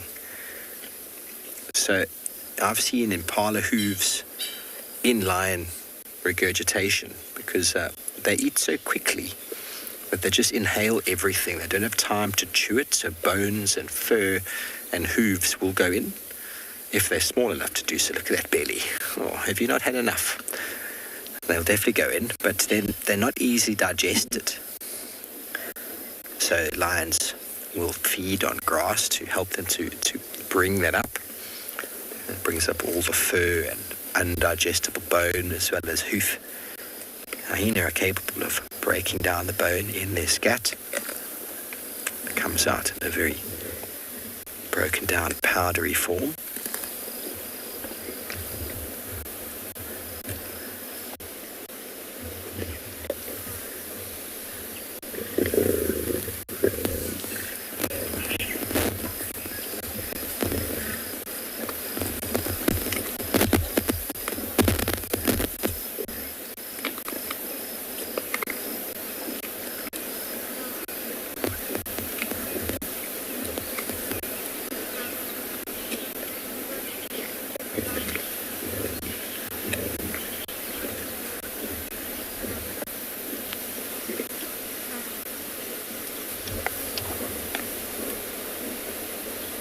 So those are the little bits and pieces that the scavengers will come and pick up.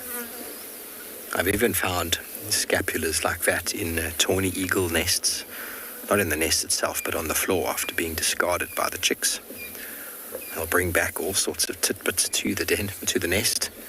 But then hyena will also move through and feed on whatever's left behind. Miley, I don't have those numbers, I'm afraid. Lions bite quite powerfully, but hyena definitely is more powerful. I'm sure there's information somewhere out there that gives the exact bite force. I don't know how they go about exactly getting it. But a very powerful animal. They're able to bite down quite powerfully. The muscles attached to the top of the head.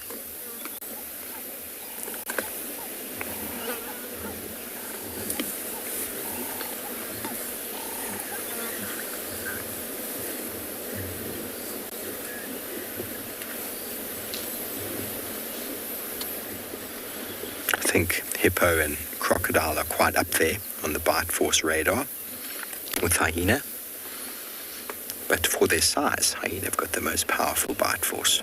If you had to make a hyena the size of a hippo, it would definitely be able to do some serious damage. But it's not just the bite force that the lion or the leopard has that's powerful. The canine penetration is where the danger lies. Teeth are designed for puncturing, shattering bone, perfectly designed tools. The killing teeth.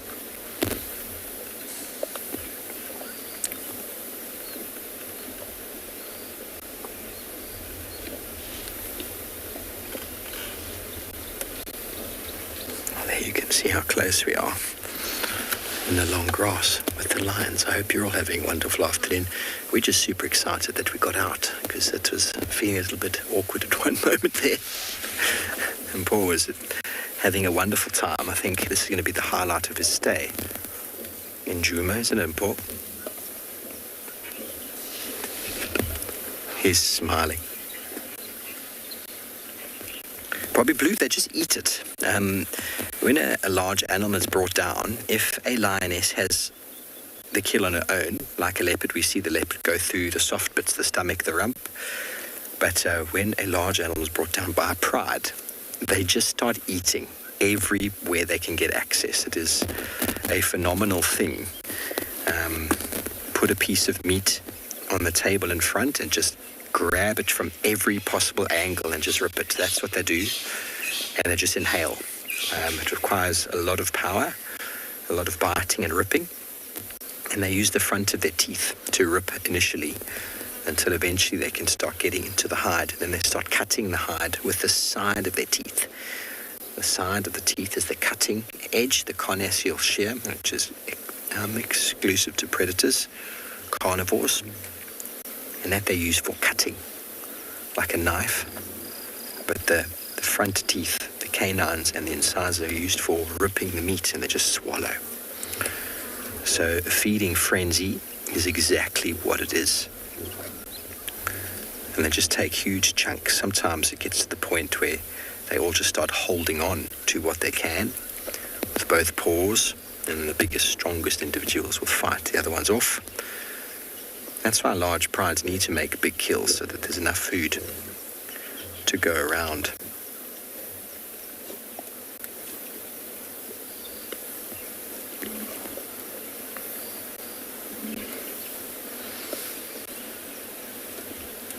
And then once the animal gets a lot smaller, they start taking bits and pieces off on their own legs, necks, rumps, fillets, whatever they can get, off into corners where they feed it on their own. Okay, well, very good. We're going to send you over to Mo in Tuala Kalahari with his wild dogs.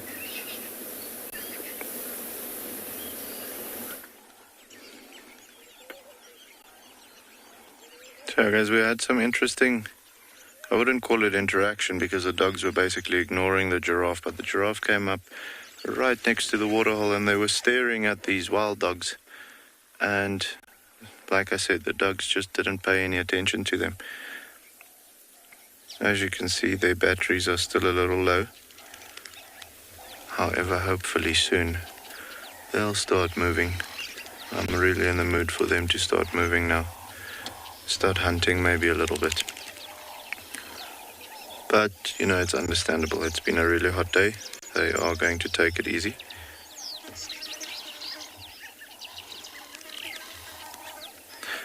Carol, so the birds, the main species of bird or genus of bird that we have around the dam at the moment is the doves. So there's laughing doves, there's Cape turtle doves, and then there's the Namakwa doves. And then we've got quite a bit of wattled starling also around, not around the waterhole though, but if we go over to the salt block in a moment, we'll show you all the wattled starlings. They're busy nibbling on the saltiness there. So you can see there's also some doves, but mostly the wattled starlings that's moving around in that particular area, just getting a little bit of mineral salts in. But yeah, around the waterhole it was mainly the laughing doves, the Cape turtle doves, and then the Namaqua doves that were busy flying around there. You can see the bird activity picking up quite a bit now. With it cooling down, they're also feeling a little bit better. They'll also start vocalizing a lot more now, just because with the air cooling down, their sound will travel further, so they'll be able to advertise their territory for quite a longer distance. That's why the things like the lions and so on also call during the cooler parts of the day, or mostly during the evening, just so that they can tell everyone who's the boss for a greater distance. But yeah, normally our bird life is more active, especially during summertime, more active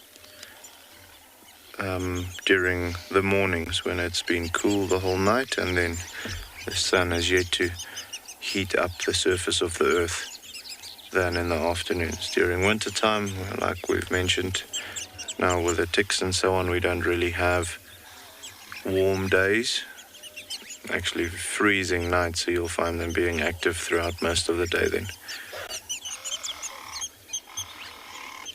But yeah, just lazy dogs at the moment. Those two dogs are lying so still there on the right hand side, you can almost not see that it's two.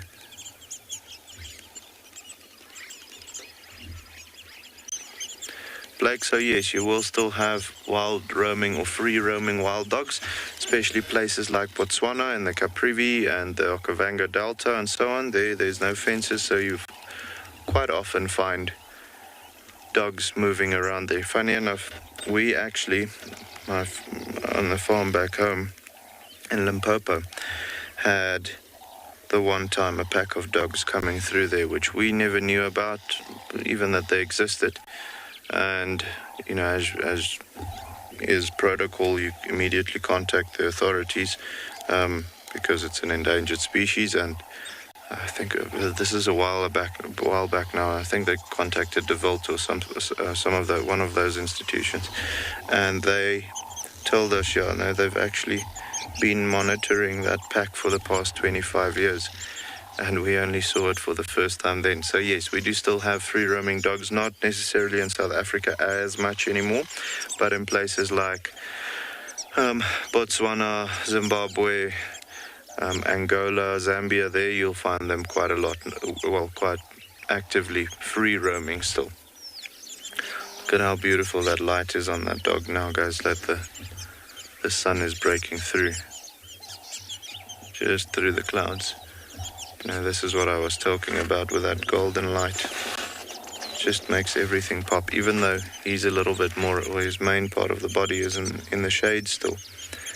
Just having that golden lining on the outside of the dog there, you can actually see the coloration a bit better. But there's one of the other dogs also now getting up, coming to the waterhole. So hopefully soon the rest will follow. That would be great. A shame this one particular dog at the waterhole is quite cautious of whatever is at the water's edge. Maybe there's some bees or something that is causing her to be a little bit cautious about the fact that she wants to drink water. See, the alpha pair got up now, so that's a good sign. We'll see now when they start engaging in their little waking up ritual. We'll see that soon, if it is the case. But even if they don't do the whole ritual or so, guys, as soon as they decide it's time to start going, then the rest will just follow, especially the alpha female. She's kind of the boss. So yeah, we're going to have a look and see if they are going to get active. Hopefully they will. If so, we'll come show you guys.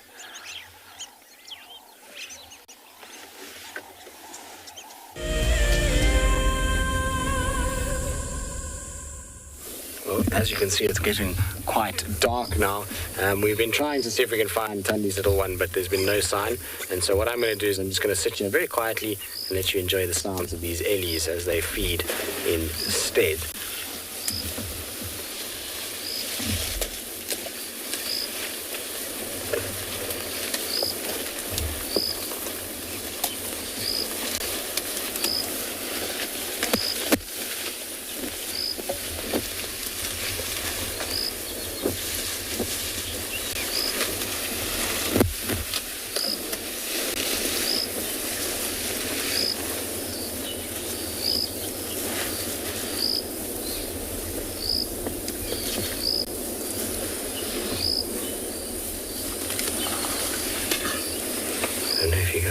But there's a tiny little baby there.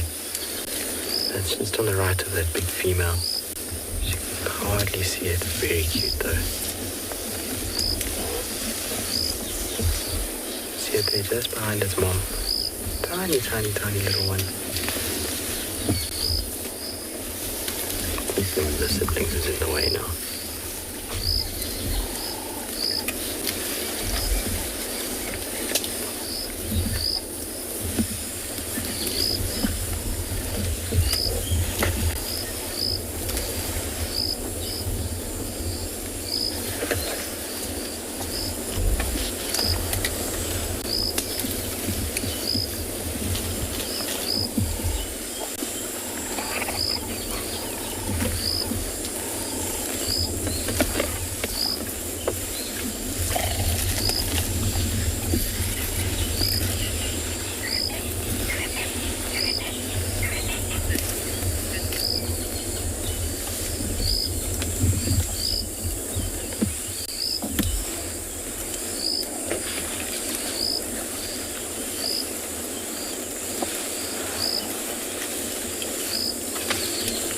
Isn't that beautiful, just listening to those sounds of the ellies? Such a relaxing thing and the perfect way to kind of close out one's day. Alright, well, I'm going to carry on, hopefully. Thanks, Tristy. Welcome back, everyone. We've managed to reposition slightly, get you a better view. And looks like somebody ate all the pies. Look at that fellow there. Isn't that a belly, eh? Of course, it's a boy. Now, when it comes to feeding, when it comes to being on the kill, the boys always just have the physicality to just push the girls around. And you quite often find them getting, as the very common phrase goes, the lion's share. And that comes in very, very pertinently in lion prides, in the fact that the male lions, even at this age, 2.5 or so, 2.5, are just so much more physical than their sisters, and they're bigger, or approaching, at least, equivalently the same weight as the adult females. They're just able to completely outcompete them when it comes to feeding. That's why you often find them being left behind as the pride goes. For example, if there was a small impala and the males dominated, you'd find the lionesses leaving to go hunt again. There's a little bit of calling going on here.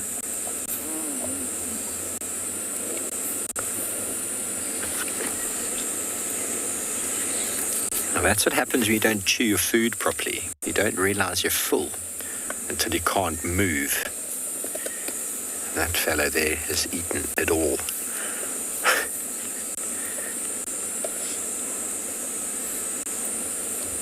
They are going to spend quite a bit of the evening right here, sleeping it off.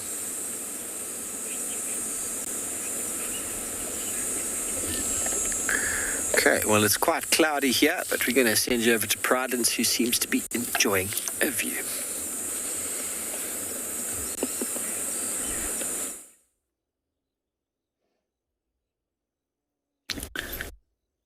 Good evening and welcome back to Eco Training Pridelands. We're currently in an open plains area that's called, where was seen over here.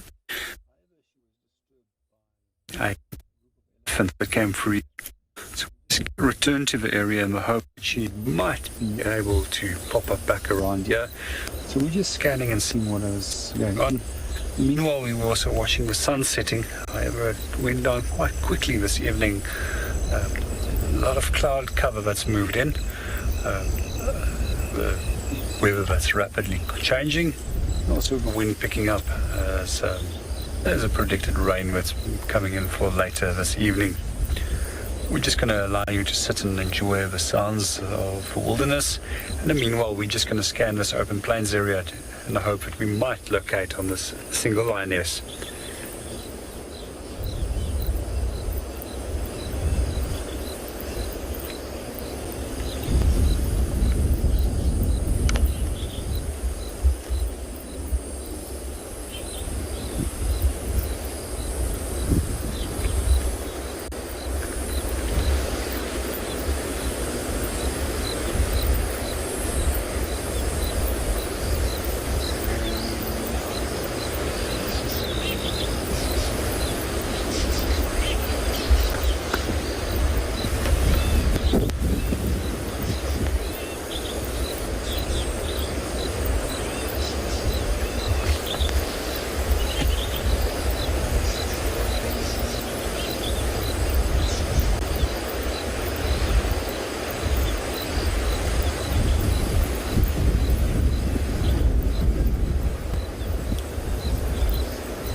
Good evening, Elizabeth, and welcome to the show. You're 100% right. It's absolutely a stunning sunset that we had there. And it's such amazing colors, actually. Although the sun is down already, we've got all these blues and purples and mauve colorations that are still filling the sky. That sometimes for me is amazing to watch when there's a sunset with so much clouds in it, how the clouds can also contribute to the effect of that sunset. As most of you that might know me from previous shows, I'm definitely in love with sunsets and sunrises, and wherever I can get the opportunity to sit and enjoy a sunset or a sunrise, I will take the time out to go and sit there. It's probably also one of the most commonly posted photos that I've ever posted is of sunrises and sunsets. Just love them.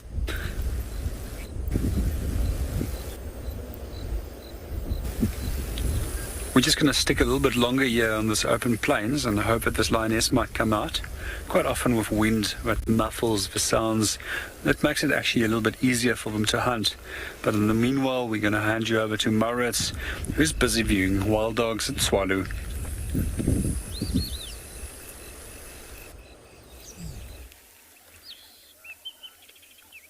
So guys, before we go closer, these dogs luckily now have started moving.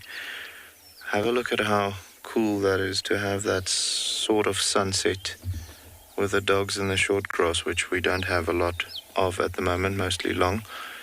But, I mean, having those dogs on the open clearing with the sunset at the background breaking through the clouds like that, it's just amazing.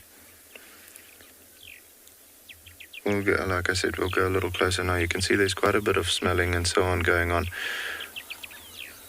Not quite sure what they're smelling. It could be that they're smelling antelope or warthog or something, or they're just picking up on all sorts of all the different bush smells. and catching up with what's going on in the bush Facebook. But that trot means we need to start moving so that we can follow where they go.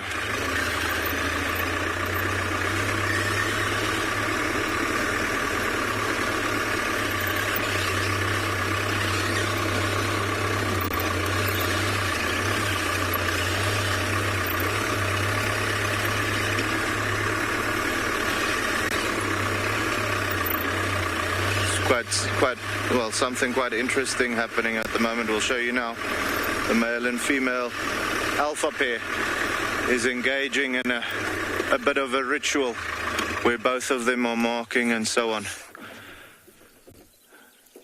Very clear indication of them, being very interested in one another, but also that hopefully she will be going into estrus soon. You can see they're very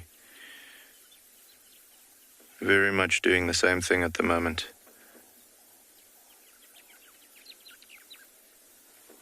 Quite cool to see that behavior.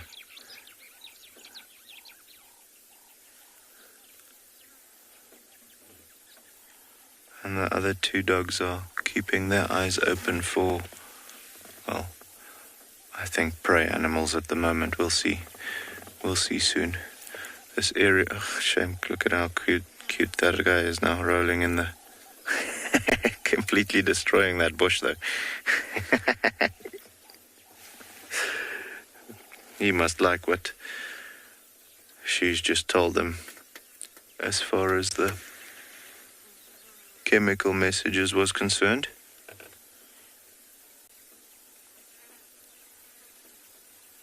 There we go.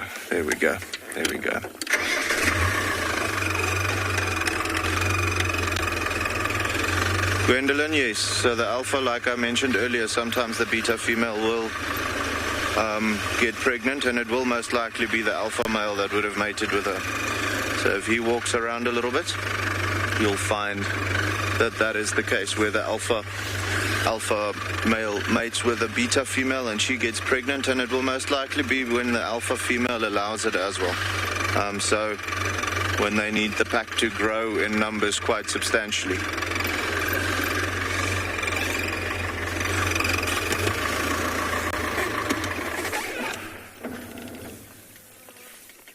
Look at that. I mean, do we just not have the best jobs in the world?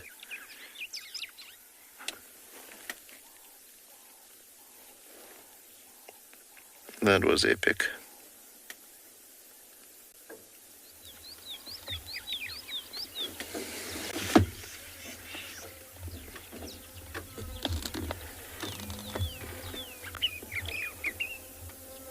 So yeah, guys, as you can see, not clearly on a mission just yet. They are just starting to move us. Oh, that alpha female just picked up pace. Not running yet, but just taking that little trot.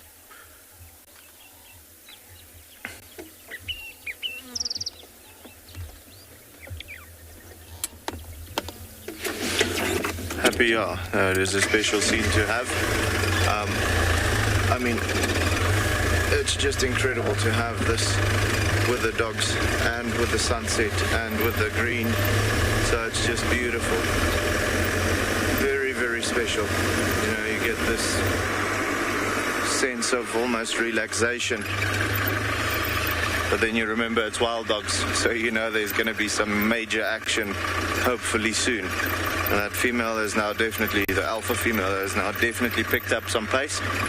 So that's a very good indication that we might get to see something a little bit more active soon. Let's go this way. You can actually see this giraffe being quite upset about the fact that the dogs are moving. I'm not going to spend too much time looking at the giraffe though, but it's not too happy about the fact that there's wild dogs not too far away from her moving at a relatively steady pace. So yeah, guys, what we're going to do, we're going to stick with them, see if they find something. If they do, and they look like they want to hunt, we're going to let you know. For the meantime, we're sending you over to Steve, okay?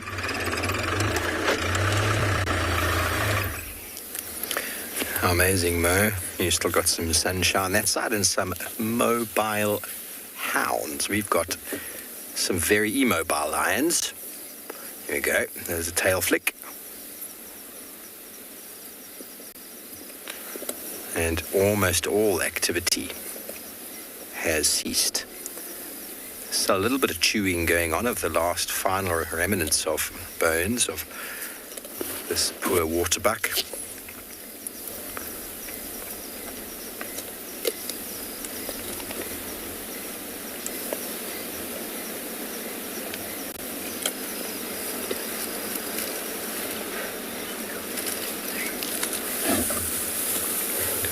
There goes the horns. Did you just got the bottom of that. Minimum, yes, they will get lots of calcium from the bones if they can crush them up.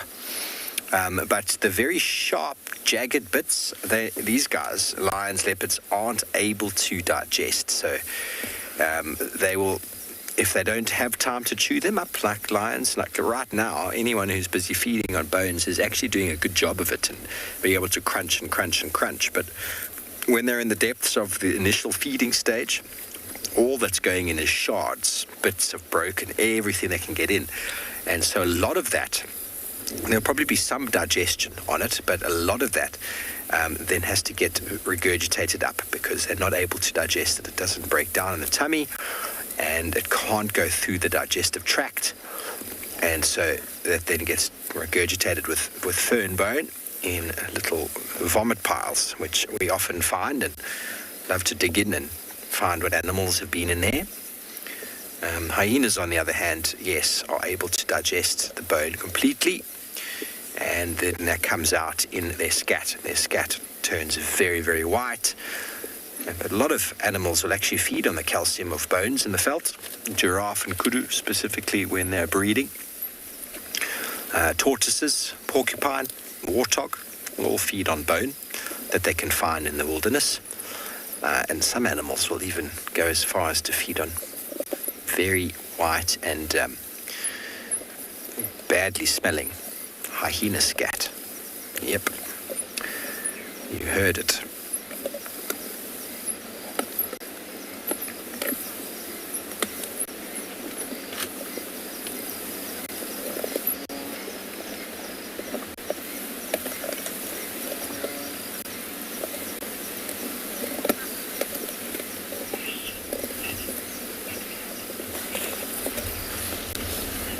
So I just got the name there, Mvo. Did you get the whole question?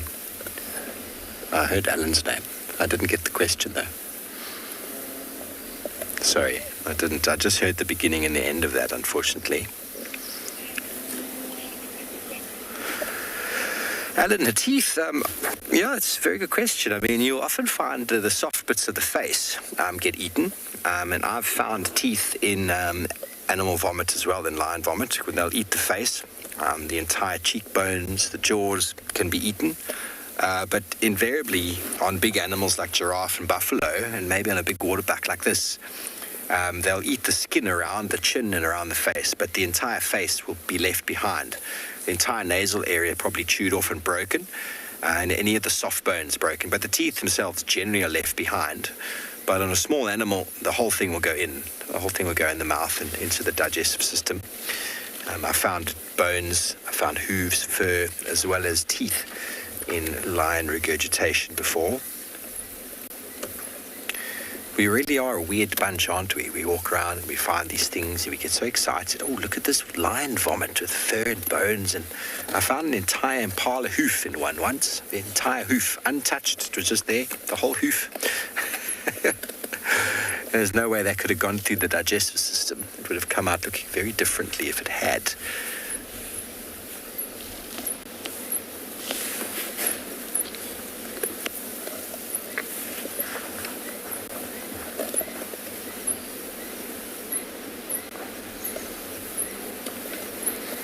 Well, thank you, Telemates, for a very enterprising afternoon. We're at least really happy we found them. Nicanova, unfortunately, is, yes, many lions, leopards have been known to eat their same species if they've killed them. It's not always the case. It doesn't always happen. But you can often find a lion eating another lion after it's killing it. It happens more regularly with cubs that get killed. You'll find a lioness or a male lion killing a cub and then deciding to eat it. It doesn't always happen. Sometimes they leave it, but you do see it sometimes. It's very hard to watch, in fact. But end of the day, it's dead. So there's nothing really that can happen to that animal. It's going to get consumed by something and return to the soil. And so yes, in that case, the entire animal will go through the digestive system. Probably most of it broken down because the bones are very soft. But every now and again, lions that kill other lions might even end up feeding on them. But they didn't kill them to eat them. They killed them because of competition.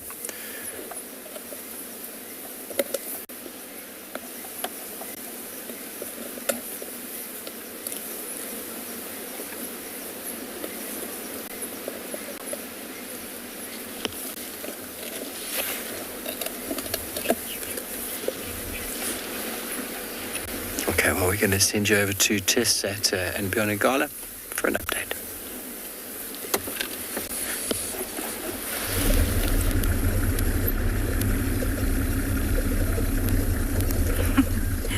Good evening, everybody, and welcome back to Anbion Ngala. So we had to leave that lioness at her den site. She decided to get up and move into a different thicket, so we didn't want to sit there and have any extra pressure on those new cubs. So we decided to head off in search of Makoti male, the young male leopard we've been seeing the last 2 or 3 days. And so that's exactly what I'm doing now. I'm actually driving along the stretches where we know he likes to frequent. We're actually quite close to Anbion Ngala's tented camp at the moment. And he was seen around here this morning very briefly, and we have seen his tracks this afternoon. So what I'm doing is actually just hoping he's decided that this is the time of night where he's going to get up and start moving. There are some clearings we've just been through where my lights were off. There was a whole lot of impalas there as well as a wildebeest. And so it's a great hunting ground for him, especially in this weather. We've had a lot of wind and it's been getting worse and worse. We've actually felt quite a few raindrops now as well. So I think it is getting to that time where we are expecting rain any minute. And so I think that's a pretty good cue for the predators to start coming out now that it's dark and windy and cold, to start getting active.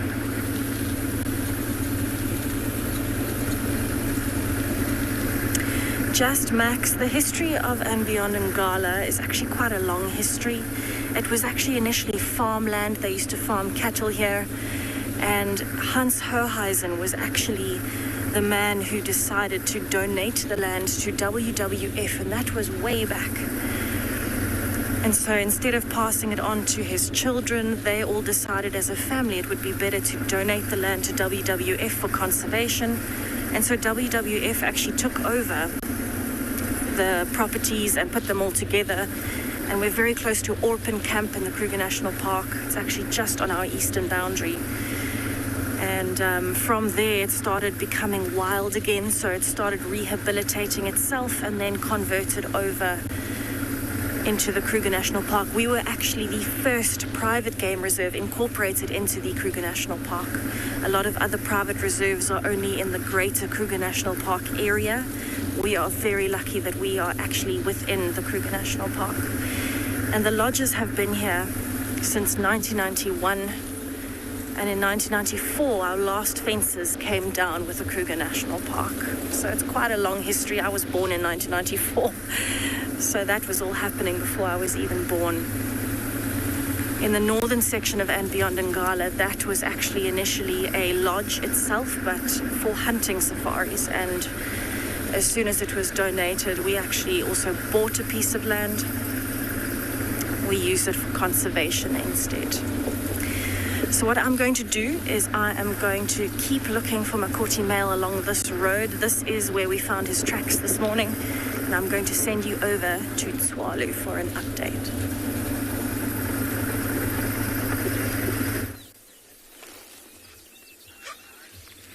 So yeah, guys, they're definitely looking to hunt, moving with their noses directly into the wind. There is a blue wildebeest in front of us, but it is a large male, so I don't think they'll be going for that. But you can see constantly smelling the air, making sure that they're not missing any of their prey species, things like steenbok, warthog, duiker, all of those things. Those are the types of animals that they'll be going for at the moment. Impala, if they were out here. Springbok, to a certain extent, I'm sure they'll try, but however, I think the springbok will be a little fast for them at the moment. But, you know, in a larger pack, they might be able to be successful when they can surround the herd and single out an individual and, you know, properly corner it. But it doesn't seem like they've picked up on anything, you know, of value to hunt at the moment. Not yet, at least. And, you know, sometimes they don't even smell it, they just flush it out of the grass. So, yeah. Let's see if they find something, guys. If they do, we'll come show you quickly.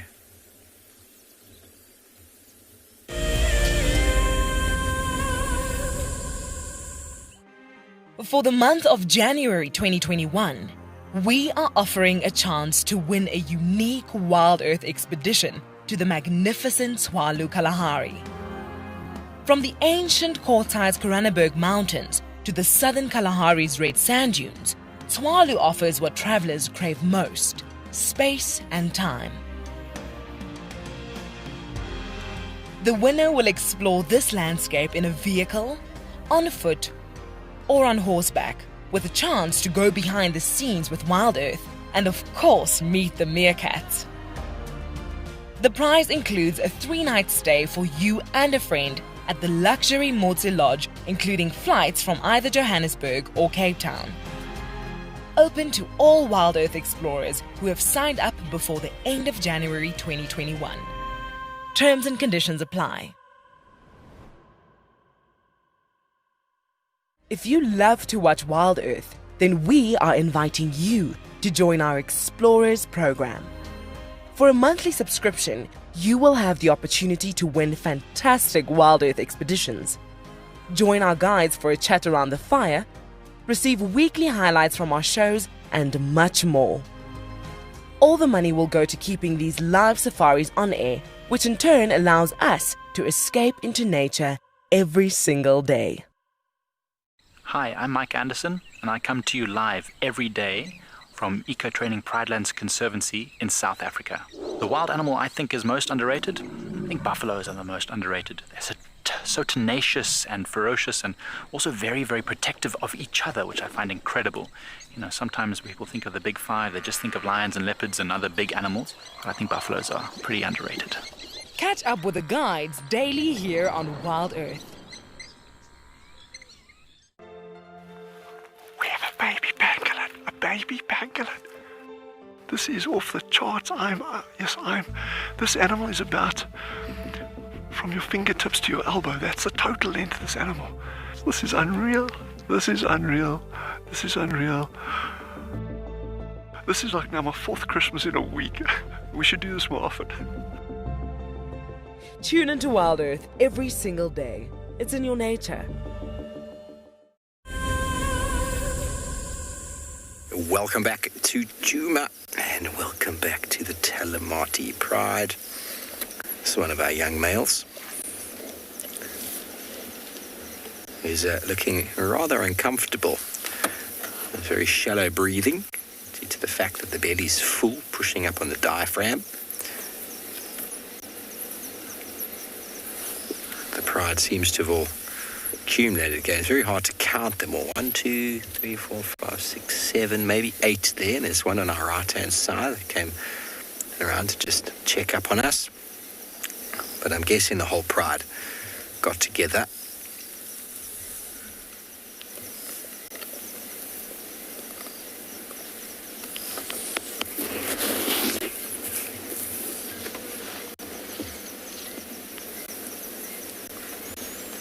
got an entertaining and interesting afternoon. It's wonderful finding the tracks of the Telematis right out the gate, and to spend an afternoon tracking them. It goes to show you how weather conditions, after talking about it this morning, weather will affect the hunt. They will actually be active in windy and rainy days. And it's all about the hunger. If they are hungry, they will move, and they moved a fair distance. And we are, I think, very fortunate to catch up with them. And then very fortunate again that they didn't kill too far away. And we eventually got out. Thank you again to those wonderful souls who gave us assistance. Thank goodness for radios.